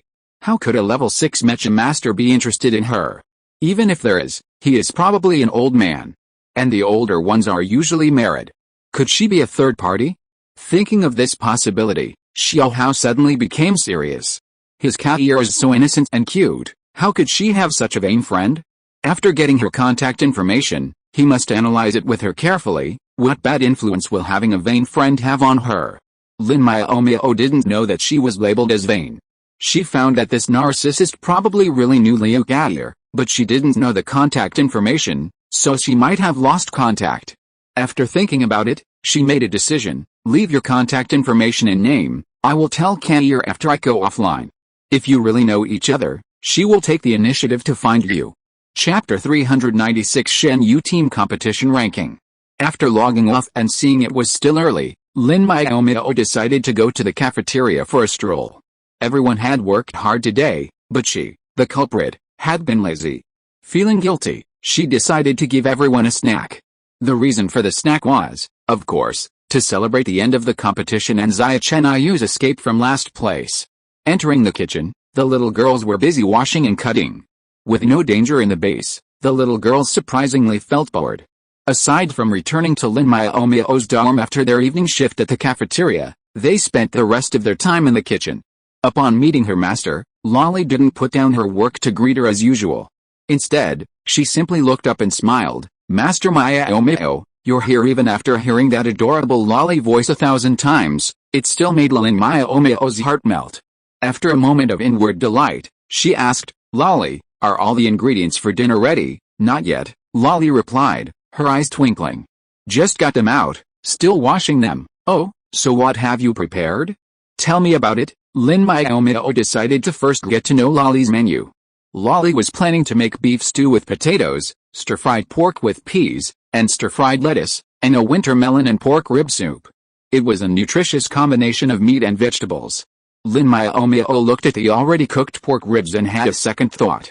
It was windy and sunny today, and those who had been sweeping the floor all day were probably tired of the cold. Hot pot would warm them up and save the infirmary from more patients. Lori, cut the washed potatoes and winter melon into thick slices. You don't need to put the winter melon into the soup. We won't be cooking tonight, we'll be having hot pot, Lin Miaomiao said as she washed her hands and went to make the hot pot base. There are ready-made hot pot bases for sale on Star Online now, but she thinks the taste is not good enough, so she's still used to making it herself. Okay, Lolly agreed without hesitation, and asked, Master Miaomiao, should we add some more ingredients? Lin Miaomiao nodded. Of course, the more types of dishes for hot pot, the better. We need potatoes, radishes, kelp, bean curd sheets, shrimp balls, fish balls, and beef balls. You can take the rest. Prepare more meat, fewer vegetables, and plenty of staple foods like noodles. Oh, and I want to eat sweet scented osmanthus dumplings. She didn't specify how much to prepare. Lolly was better at calculating how much ingredients the fleet needed, but thinking of the scene at noon, she still reminded her, everyone should go sweep the floor in the afternoon, so we should probably eat more than usual. As a highly intelligent person, Lolly didn't need her master to explain too clearly, and quickly said, Master Miaomiao, don't worry, I will prepare more ingredients. Enough. Lin Miaomiao then truly left everything to herself, letting Lolly and number 1 bustle about.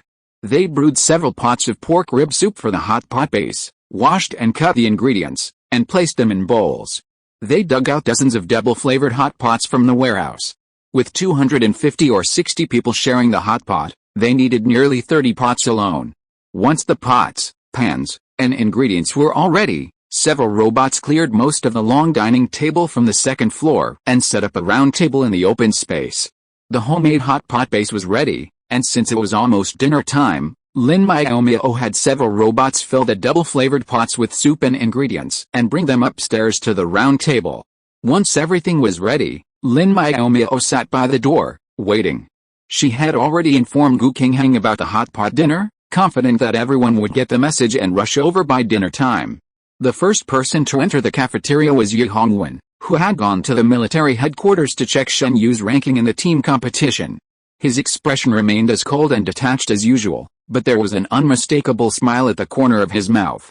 This meant the results were good, Lin Miaomiao thought to herself, but she asked knowingly, how are we? Aren't we last? Yi Hongwen didn't rush to answer. Instead, he quickly walked over to her and hugged her tightly, letting her listen to his now unsteady heartbeat. After a long hug, he regained his usual composure and said calmly, in the team competition, Shen Yu finally ranked 53rd. Lin Miaomiao wasn't surprised. As long as they made it to the second team competition, they wouldn't be out of the top 50. But she was a little puzzled. Why are there still fleets falling behind us? Those who made it to the second round were no weaklings.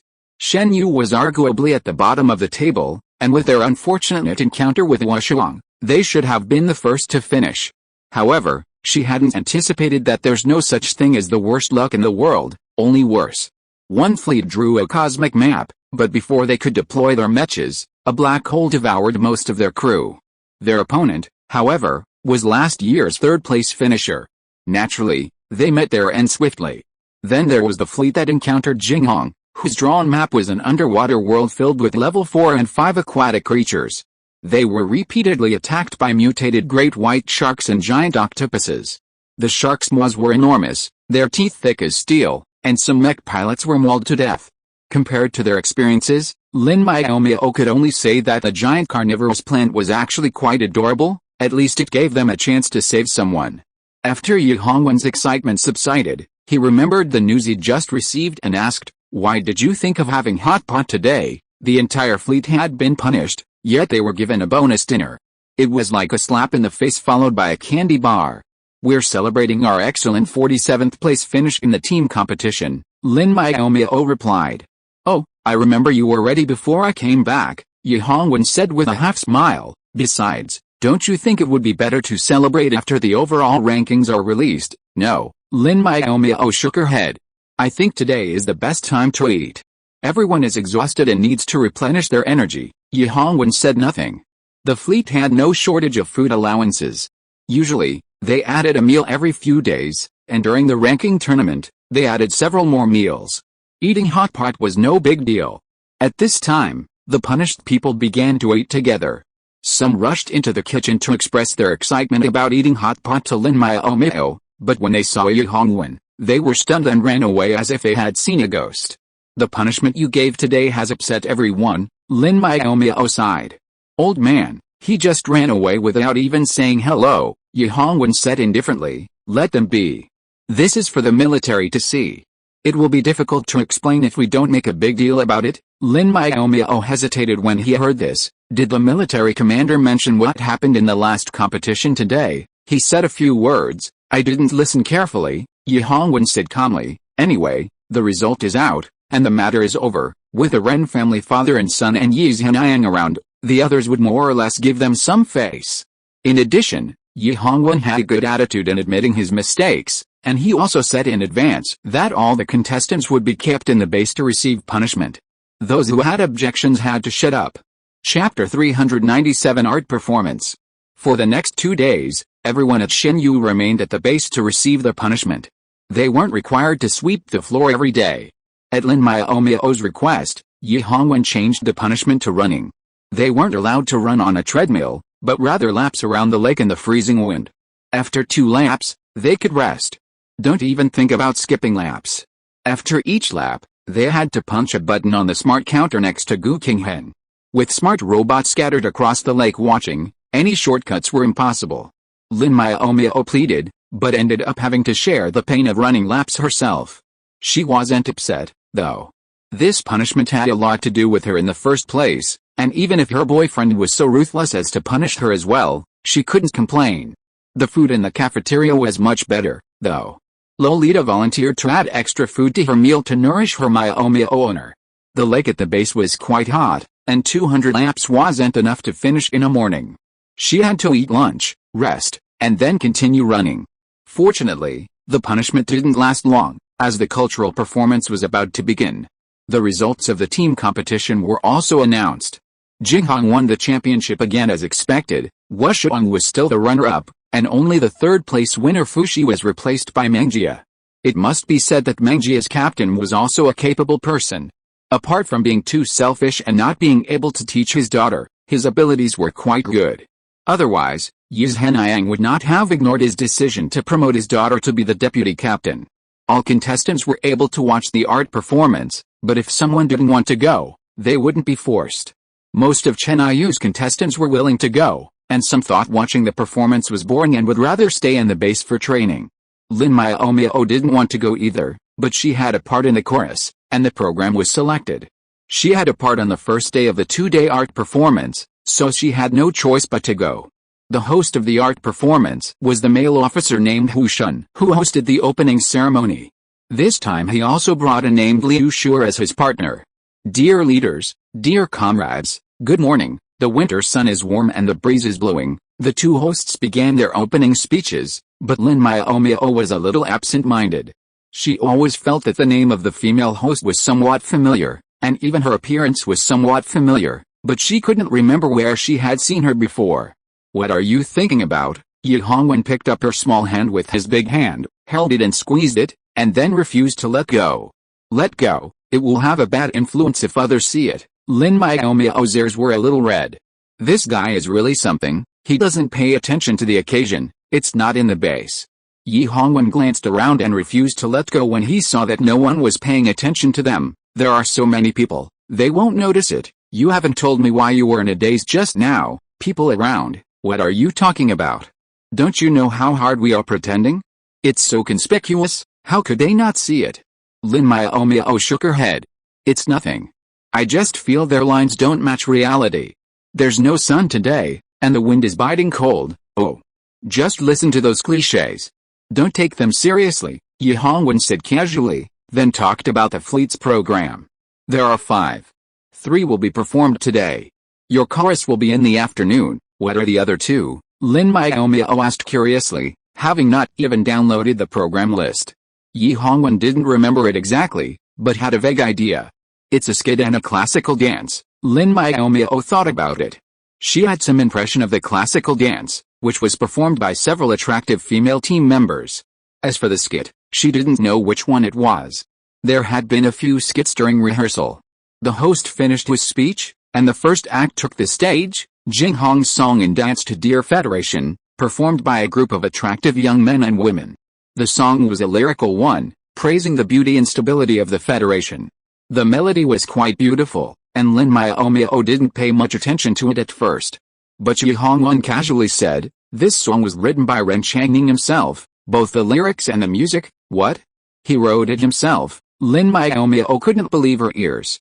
As the captain of the Jinghong, a peak level 6th level mecha pilot, he actually had so many talents. I heard that his dream when he was young was to become a composer, Yi Hongwen said with a smile, but Uncle Ren didn't agree.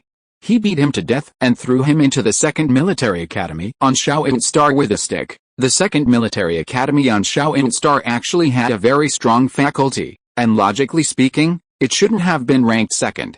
However, their admissions were strict, and the school was closed. After enrolling, students were not allowed to leave the campus except during winter and summer vacations.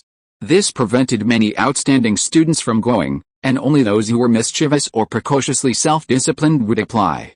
When the major universities in the Federation were ranked, Shaoying's Military Academy fell behind Maryland Military Academy due to its small enrollment. Actually, my brother had a lot of runaways back when he was in school. He'd run off to bars, saying he wanted to make money to break away from his dictatorial father and pursue his own dreams. Ren Jiaojio, who was sitting in the front row, whispered over her shoulder. Unfortunately, he was always caught by the teacher. One time, he was particularly unlucky because his car was confiscated. Ren Changning had to take a taxi home, but it was sometimes too late to stop one, so he'd try to flag down private cars, hoping to find a ride from someone going the same way. He ended up hailing a school teacher's car. Puff, if there was water, Lin Miaomiao felt that she would definitely spray it everywhere.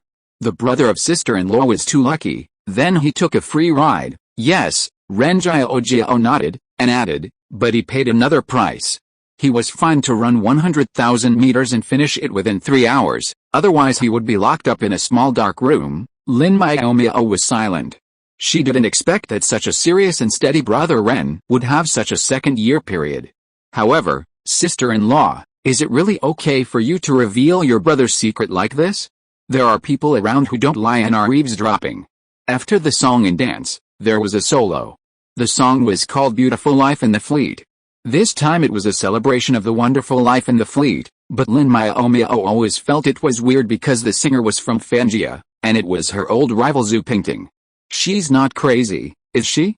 Everyone says that life in Fangia is not easy, but she's still singing praises of how wonderful their life in Fangia is. Liu Kaoyer's mouth was wide open, almost unable to close. What is a loving captain, friendly and smart teammates, it's hilarious. Lin Miaomiao couldn't help but complain. I don't know about other captains, but that Xingming is the exact opposite of kind. Okay, Kindness is used to describe good elders.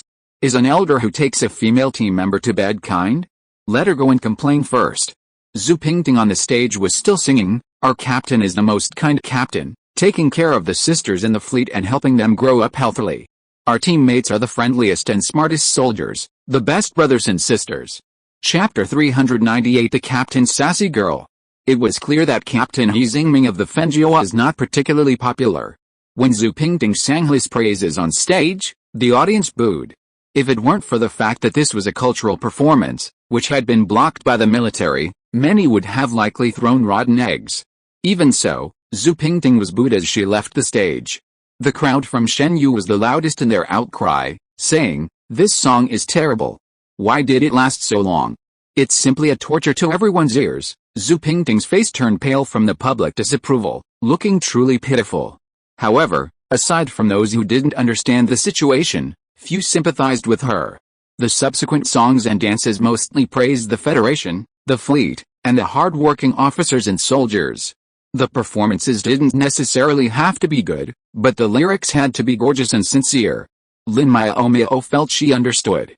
No wonder their chorus wasn't ranked first or last. After 7 or 8 performances, the atmosphere finally shifted. The dancing Phoenix Fleet's performance of Phoenix Seeking the Phoenix captivated everyone. The dancers were handsome, the women charming, and their bright red, wide-sleeved, long dresses were so gorgeous that it was hard to look directly at them. At the climax of the dance, Yi Hongwen suddenly said, "I heard that people in ancient times loved wearing bright red dresses like this for weddings. Miaomiao, do you want to order one?" He paused, then added, "Of course, I'll make it more beautiful than theirs." Lin Miaomiao was embarrassed. Wearing a dress like this to get married was rare even in the 21st century, and he was actually thinking about it. Although she thought it looked beautiful, it was too inappropriate. There was no wedding ceremony these days. Wait, what was she thinking? She was only 20 years old, not yet of marriageable age, and someone hadn't proposed to her yet. It was too early to be thinking about such nonsense. If you want to wear it, go wear it yourself. I'm not planning to get married yet, Lin Miaomiao said unhappily. She struggled to break free from the hand being held and put her hands behind her back. Why did she get angry for no reason? Confused, Yi Hongwen hurriedly asked, "What's wrong?" Lin Miaomiao rolled her eyes at him and said, "Just watch the performance. You are disrespecting your comrades who are working hard to perform." After that, she ignored him. Yi Hongwen wanted to sigh to the sky. She was fine just now, why did her expression change suddenly? It's really hard to guess what a girl is thinking. Fortunately, it was soon the turn of their fleet skit.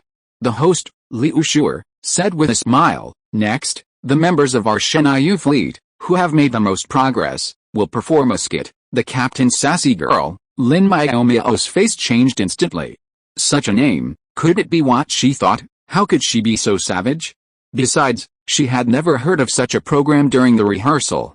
The skit crew took the stage, and they were all familiar faces: Yu Zixin, Zhu Chen, Liu Gaoer, and Feng Liken. Zhang Qi, Bai Jin, and Yu Hongbo were all in attendance. Lin Miaomiao suddenly had a bad feeling, her reputation might be tarnished.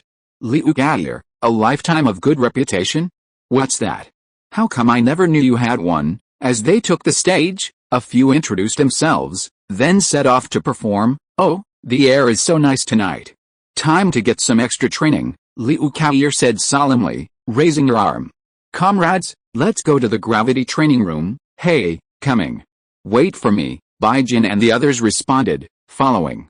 Yu Hongbo tried hard to keep a straight face and act like an iceberg, shouting from behind, "Miao, have you forgotten what you promised me just now? You said you would go for a walk with me." Bai Jin stopped and looked back, puzzled, and asked, "Really? Why don't I remember?" "But I remember," Yu Hongbo said relentlessly. "You can't go back on your word and get fat." Bai Jin's face changed instantly. "You said I would gain weight." He took out an inflatable hammer from the space button and knocked it hard on the iceberg's head. "I just broke my promise. What's wrong with you? You want me to gain weight so that you can change your girlfriend, right? Speak nicely." Yu Hongbo couldn't maintain his icy face anymore, and ran away. "I was just talking casually. Don't hit me in the face." "Stop, don't run." Bai Jin chased after him, and the two began to chase each other around the stage. Liu Gaoer and others turned around again. "Hey, what's going on? Miaomiao, why are you fighting with the boss again? Are you going to training? Seeing this, Lin Miaomiao couldn't stand it anymore. This group of bad friends actually teamed up to trick her. The program was reported a long time ago, and it was definitely not made up on the spot. If she had known, she would not have made cookies to apologize that day. Unfortunately for not having known about it earlier, an upset Lin Miaomiao immediately lashed out at Ji Hongwen. What's with this show? I haven't seen it, and you actually reported it? Are you dissatisfied with my reputation? Yi Hongwen said, laughing and crying. I don't know anything about this either. Gu Qingheng chose the show. Let's finish watching it first and then go back and settle the score with them. This skit not only mocked Lin Miaomiao, but also Yi Hongwen. The main plot revolved around the captain's girlfriend being rude and unreasonable, dominating him like crazy, and constantly flirting with him, even during training. She was so annoying that she was completely infuriated. The story didn't sound good, but the exaggerated expressions and flamboyant acting of Liu Kaoyu and the others made people smile. Later on, it made people feel that the captain and his girlfriend were so affectionate that even some single people were jealous. Before the performance was over, Lin Miaomiao noticed that all eyes were converging on her and Yi Hongwen, because someone's white military uniform was too eye-catching, and he refused to sit in the first row, but wanted to squeeze next to her. It's all your fault. You didn't even read the program list carefully. You've lost face. Lin Miaomiao covered her face with her hands and bared her body. But Yi Hongwen said seriously, in fact, they're all jealous. You don't need to care too much. Besides, this was rehearsed by your good friend, and it was approved by Gu Qingheng. Don't you think they should be the culprits? I don't think so, Lin Miaomiao said stubbornly. If you were not so imposing, they wouldn't dare to do that. Things have already happened, and no matter how much the two quarreled, they couldn't make up for it. Lin Miaomiao muttered a few words and fell silent. Yi Hongwen was a little worried. He patted her on the back gently and said, Miaomiao, don't think too much. It's nothing. Everyone knows it's a skit and no one will take it seriously. Besides, don't you see that those people are just envious and jealous? Lin Miaomiao lay motionless and ignored him for a long time. Just when he was about to pull her up by force, she finally straightened up and said with a murderous look on her face, these guys don't want to live anymore. Wait, and see how I deal with them when we return to the base. Since she said she was barbaric, she would let them see what real barbarism was. The big inflatable hammer was lame.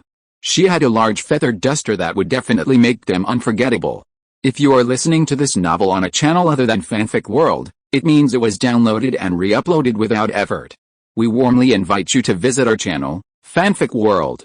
There you will find the original version of this story and many other novels of various genres.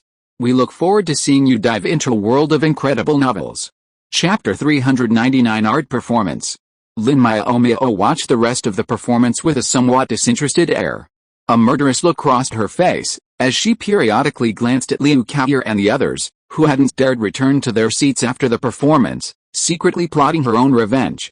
Liu Kaoyu and the other three knew her well, accustomed to her malicious gazes, and sat back, watching the performance as if nothing had happened. Bai Jin and Yu Hongbo, however, felt a wave of unease. How could they counter the overwhelming threat? Bai Jin regretted her decision. She had known the little chef's cooling skills were similar to the boss's, but she hadn't expected the air conditioning to be so powerful, practically freezing her to a popsicle. She should have avoided participating in the skit. However, regretting after the performance proved futile. At lunch, they faced their own revenge. While everyone else enjoyed a delicious little chef lunch, they were treated to pig-like, silly one lunch. Eat more. You must be tired from performing this morning, Lin Miaomiao kindly advised. Don't worry about it not being enough. I had Sei cook a big pot. It's enough for dinner. Liu Kaoyu, forced to eat 2 bowls of rice in a row, burst into tears. For a foodie, 2 bowls of rice isn't a big deal, but that only requires the food to be delicious. This kind of pig food is truly unpalatable. Yu Zixin also complained. As he ate, he glared at Fang Liqin, who had suggested this program. If she hadn't said that Miaomiao was soft-hearted and could get away with it with a few nice words afterward, he wouldn't have dared to participate. Now he was getting his comeuppance. After a nice rest after lunch, Lin Miaomiao leisurely arrived at the performance venue amid the resentful eyes of her friends. Liu Kaoyu, still full, took the seat beside her with a drooling look. After sitting for a while, Liu Kaoyu began to make small talk. Miaomiao, don't you guys need to change for the afternoon chorus? Lin Miaomiao replied nonchalantly, it's not a dance, what's there to change into? I might as well wear my military uniform, it's more stylish, that's true, but I heard Feng Zudi spent a lot of money on beautiful dance costumes and said she's going to surpass you, Liu Kaoyu said with a look of anticipation in her eyes. Miaomiao, do you think they can do it? Lin Miaomiao thought for a moment, but didn't give a definitive answer. She only said, people are beautiful because of their dreams, even if they are far-fetched dreams. Liu Kaoyu frowned and subconsciously looked up at Feng Zudi, who was sitting in front of her on the left. Seeing her back stiff, she knew she had heard everything she had just said. Alice, some things are better kept to oneself. Why bother to provoke others with such provocations, and then not dare to respond even when they are confronted? It seems that someone will be treated the same way as them tonight. Having tricked someone a little, Liu Kaoyu felt strangely better. It was just another dinner of pig food. Today, they'd done something truly remarkable. Not only had they accused Miaomiao of being a savage girlfriend, but they'd also accused the boss of prioritizing women over friendship. This punishment was already a light one. The afternoon performance seemed far more exciting than the mornings. Without the skits that disparaged her, it was truly wonderful. Lin Miaomiao watched intently, even paying close attention to the dance of the Feng Zudi group, who had threatened to surpass her. The Feng Zudi group performed the peacock dance, adorned in colorful dresses studded with tiny sequins. The dancers, each delicate and beautiful, evoked the dazzling splendor of a peacock's spread tail with every movement, a truly dazzling display. Perhaps inspired by Lin Miaomiao's words, the Feng Zudi group danced flawlessly. Upon its conclusion, not only the fleet members watching the performance, but even the leaders in the VIP seats, applauded in approval. The peacock, who was praised by everyone, raised his head proudly, and returned to the audience alone without changing his clothes. He sat down in his original seat and accepted the warm greetings from his teammates. Not long after Feng Zudi sat down, she couldn't help but turn around and glance at Yi Hongwen, wanting to see if her performance had amazed him, but she saw only indifference. Feeling dissatisfied, she couldn't help but blurt out, "Boss, how was my performance just now?" Yi Hongwen glanced at her casually, then quickly looked away, and said coldly, "The clothes are beautiful, but you wore them wrongly." Feng Zudi felt like she was falling into an icy cave. What did this mean? Their performance was obviously very successful, so how could it be said that they wore the wrong clothes? Unfortunately, Yi Hongwen was too lazy to answer. Instead, Lin Miaomiao kindly explained, the male peacock is colorful and eye-catching, while the female peacock is gray. Lin Miaomiao almost laughed in her heart. Her boyfriend was so amazing. People and peacocks cannot be compared, but he brought it up anyway. He didn't think about it. Who would like to see someone dancing in gray clothes? She wanted to be praised by the captain, but the result was unexpected. Feng Zudi was in a bad mood. What made her even more upset was that when the fleet chorus was about to start, the chorus members had to go backstage to prepare in advance. Yi Hongwen said to Lin Miaomiao in a gentle voice, "Don't be nervous, your program is very good, and the songs are well chosen. Who is nervous?" Lin Miaomiao still stubbornly retorted at this time, "I'm not nervous at all, it's just a song. There are so many companions, it's good that you're not nervous." Yi Hongwen didn't argue with her. He pulled her, held her face, kissed her forehead, and said softly, "Come on, I'll wait for you to come back here." Everyone in Shenyu, showing off their love again, without even considering the occasion, in front of all the leaders, they just want to laugh. Lin Miaomiao didn't care about everyone's reaction. She floated down the audience and floated backstage. Although she said she was not nervous, she was still confused after going on stage. She had never experienced a feeling of being the center of attention, and it made her fragile heart a little unbearable. Staring at her with so many eyes, even with so many companions around her, she felt her mind suddenly go blank. She felt dizzy and didn't know what she was doing. It wasn't until the accompaniment started and the steady singing of her friends echoed around her that her heart, which had been floating in the air, finally returned to its normal state. She joined the melody and sang along. "Sing out your passion, extend your hands, let me embrace your dreams, let me have your true heart." After singing, Lin Miaomiao's heart was still pounding as she walked off the stage, excitement and panic coexisting. By the end, she couldn't tell whether she was nervous or not. The only thing she knew for sure was that she didn't want to experience this feeling again. She used to envy those who dressed beautifully, jumping, dancing, and singing on the stage, thinking that position was very eye-catching. But when she stood on the stage, she didn't feel so good. She still felt better being a mecha pilot, hiding in the mecha, and hiding her achievements and fame. Sighing and returning to his seat, the cold Captain Yi rarely smiled. Miaomiao sings very well, please sing for me more often in the future. Lin Miaomiao felt a toothache.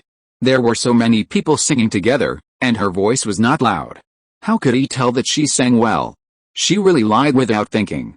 Chapter 409 Impulsive Punishment. That evening, Liu Kaoyer and the others were served the same pig food, but they had a new companion, Feng Zudi. Noticing the difference between their dinner and others, Feng Zudi silently took her plate and dumped it. She remembered what she'd said before. The blatant retaliation wasn't surprising. Even Liu Kaoyer and the others had been retaliated against, so how could she dare protest? The retaliation couldn't last long anyway. Things would definitely return to normal tomorrow, Feng Zudi thought, pouting as she took out her nutritional supplements for dinner. The next morning, Feng Zudi was stunned when she took her breakfast. Others had fried pork noodles with soy milk, and if they weren't full, there were meat buns, but she had vegetable porridge and corn steamed buns. Feng Xiaobing, said number one, who brought her breakfast, very seriously, waste is shameful. If you don't want to eat your breakfast, you can put it down. Don't throw it away without taking a bite, otherwise the cafeteria has the right to refuse to serve you. But number one saw her throw away the food last night, and according to the rule of the fleet cafeteria that food cannot be wasted, he made her a normal vegetarian breakfast. If Feng Zudi refused, she would not be able to get a normal meal from the cafeteria today. Feng Zudi was so angry last night that she forgot the rules of dining in the cafeteria for a while and threw the food away. It was not until number one reminded her that she remembered it, and she couldn't help but feel bitter. In the end, Feng Zudi took the breakfast away.